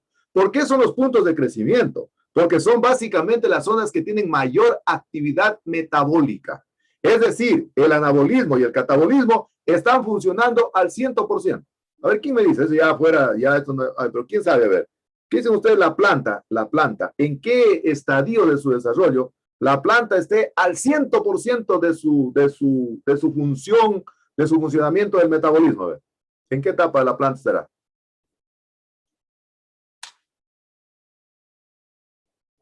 ¿Qué dicen ustedes? ¿En qué etapa de la planta estará con la mayor actividad metabólica? O sea, que estará, pero al 100, así. ¿Qué dicen ustedes? ¿En el estado juvenil? En el estado juvenil. Pero básicamente, ¿en qué etapa? A ver. En la etapa de floración y fructificación. Cuando una planta florece y cuando una planta fructifica, es cuando está en la mayor actividad metabólica de las células. Fíjense. Entonces, ahí van a poner dos términos para el glosario, lo que es filotaxia y lo que es la topófisis. ¿Quién me dice? A ver si saben ustedes lo que es en botánica filotaxia. ¿Qué era la filotaxia y qué es la topófisis? Verán que los términos tienen que ir los numerandos consecutivamente. La filotaxia es la disposición de las hojas sobre el tallo. Excelente, Zaida y Oscar. Filotaxia es la distribución de las hojas en el tallo. Y de acuerdo a eso... Soy Quesada. Ah, Quesada. Luis, perdón, Luis. Leyendo cualquiera. Luis. Entonces, Luis decimos entonces, Luis y Zaida. La filotaxia es la distribución de las hojas en el tallo. Hojas en el tallo, ¿no es cierto? Y de acuerdo a eso pueden ser opuestas, alternas, verticiladas, decusadas, verticiladas, etcétera, etcétera, ¿no es cierto? ¿Y qué es, en cambio, quién sabe qué es la topófisis? ¿Qué es la topófisis? ¿Qué será, en cambio, la topófisis? Es la distribución de las ramas a lo largo del tallo. Excelente, Sai. Fabuloso. Felicitaciones. Extraordinario. Pongan la anotación, verán. La topófisis es la distribución de las ramas a lo largo del tallo. Fíjense. Desde el punto de vista fisiológico, en cultivo de tejidos, se dice que desde el punto de vista de la topófisis, a medida que las ramas se acercan a la raíz, fíjense, se dice que las ramas realmente tienen mayor o son muy más propensas a formar raíces. Fíjense, porque está cerca del órgano de la raíz. Y a medida que se alejan de la raíz, realmente están mucho más propensas a formar brotes desde el punto de vista fisiológico. Es decir, desde el punto de vista de la topófisis. Entonces, la topófisis es la distribución de las ramas a lo largo del tallo. Fíjense, en este momento yo estoy planteando para un estudiante, vamos a hacer posiblemente un trabajo de investigación de topófisis. Es decir, fíjense lo que se puede investigar, miren, conociendo un término sencillito, ahí les pongo un tema de técnica que pueden hacer, ¿no? Es decir, por ejemplo, dice, a ver, no sé, Zaida por su tierra hay caoba, No, ingeniero. No hay caoba, pero va a haber cedro, ¿no? Cedro, por ejemplo. Ya, cedro, ¿no es cierto? Imagínate que va a hacer una tesis, influencia de la topops en la formación de raíces en la propagación vegetativa de cedro, ¿no? Entonces, estamos en este momento, yo estoy diseñando un proyectito para una tesis, ¿no? Para aprovechar realmente la influencia de la topops, ¿no? Para formar raíces. Entonces, miren, estos términos son de fundamental importancia. Entonces, por favor, que eso quiero siempre. Yo pues no les pido que me entreguen en ningún lado, que lo suban a Leva, nada. Quiero que sepan. Porque es cositas ya uno hay que saberlas en la vida profesional. Ya es cuando uno ya se comienza a sentir un poquito medio, qué sé yo, con la autoestima elevada, ¿no? Cuando ya comienza a ver esas cositas y es lo que lo diferencia de los estudiantes que están de ciclos un poquito más inferiores a ustedes, ¿no? Entonces, la próxima semana, en cambio, queda de consulta lo relacionado con el pH, corregir pH, qué tiempo demora el pH y lo otro, que es todo lo relacionado con la nitrificación, ¿no? Porque generalmente ustedes saben que en esto de las plantas es de fundamental importancia considerar la simbiosis. Recuerden que la simbiosis es la vida mutualista que existe entre seres, entre individuos sin causarse daño. Y ahí juega un papel fundamental la nitrificación. La nitrificación. Entonces, para la próxima clase, conversamos igual a sí mismo. ¿Cuál es el ánimo, Bran? El ánimo es de que ustedes aprendan. A mí lo que me interesa es que ustedes aprendan. Y por eso buscamos diferentes mecanismos, diferentes métodos para que ustedes puedan aprender y puedan empoderarse del conocimiento. Básicamente a mí es lo que me interesa. A mí es lo que me interesa, o sea, que ustedes puedan aprender, ¿sí? Y para eso articulo diferentes metodologías, como estas preguntas introductorias que hago, prácticamente para poder realmente empoderarnos del conocimiento. Bien, ¿alguna pregunta? ¿Alguna inquietud tal vez?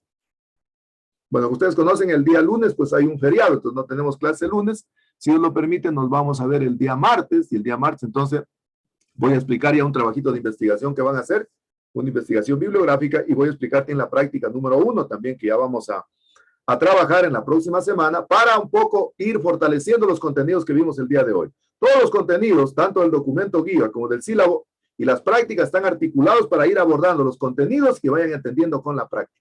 Es decir, de esa manera están articulados los contenidos para que de esa manera los estudiantes realmente se puedan empoderar de los resultados de aprendizaje. No sé si tienen alguna pregunta, tal vez alguna cuestión. ¿Está claro? Sí. Ya. Entonces no se olviden, por favor, de hacer las preguntitas. Aida siempre es la que me está ayudando, ella como mi asistente de cátedra, para ir viendo las preguntas. Pero por favor, consúltenlas. O sea, para que ya sepan, para que no se olviden, ¿verdad? Porque la idea, pues, no es de que solo me acuerdo para este momentito. Por eso digo del glosario. Tienen que saberlo para todo el tiempo, no solo para ahora, sino para todo el tiempo. Bien, entonces, si Dios lo permite, pues nos vemos la próxima semana. No se olviden, por favor, de seguir siendo siempre lo que dije, esa tarea eterna, ¿no? De la gratitud y el amor, sin descuidar realmente de ser las personas más sencillas, más humildes, pero entendía la sencillez y la humildad no como pobreza, sino realmente ser la misma persona, amable, cariñosa, atenta en épocas tanto de abundancia como en épocas de pobreza. No se olviden de aquello. Bien. Entonces, sin más, pues nos vemos la próxima semana. Que tengan una extraordinaria semana. Cuídense bien. Recuerden que todavía esto de la pandemia todavía sigue. Así que si Dios lo permite, pues nos vemos la próxima semana. Que les vaya muy bien. Hasta luego. Gracias, ingeniero. Hasta luego, ingeniero.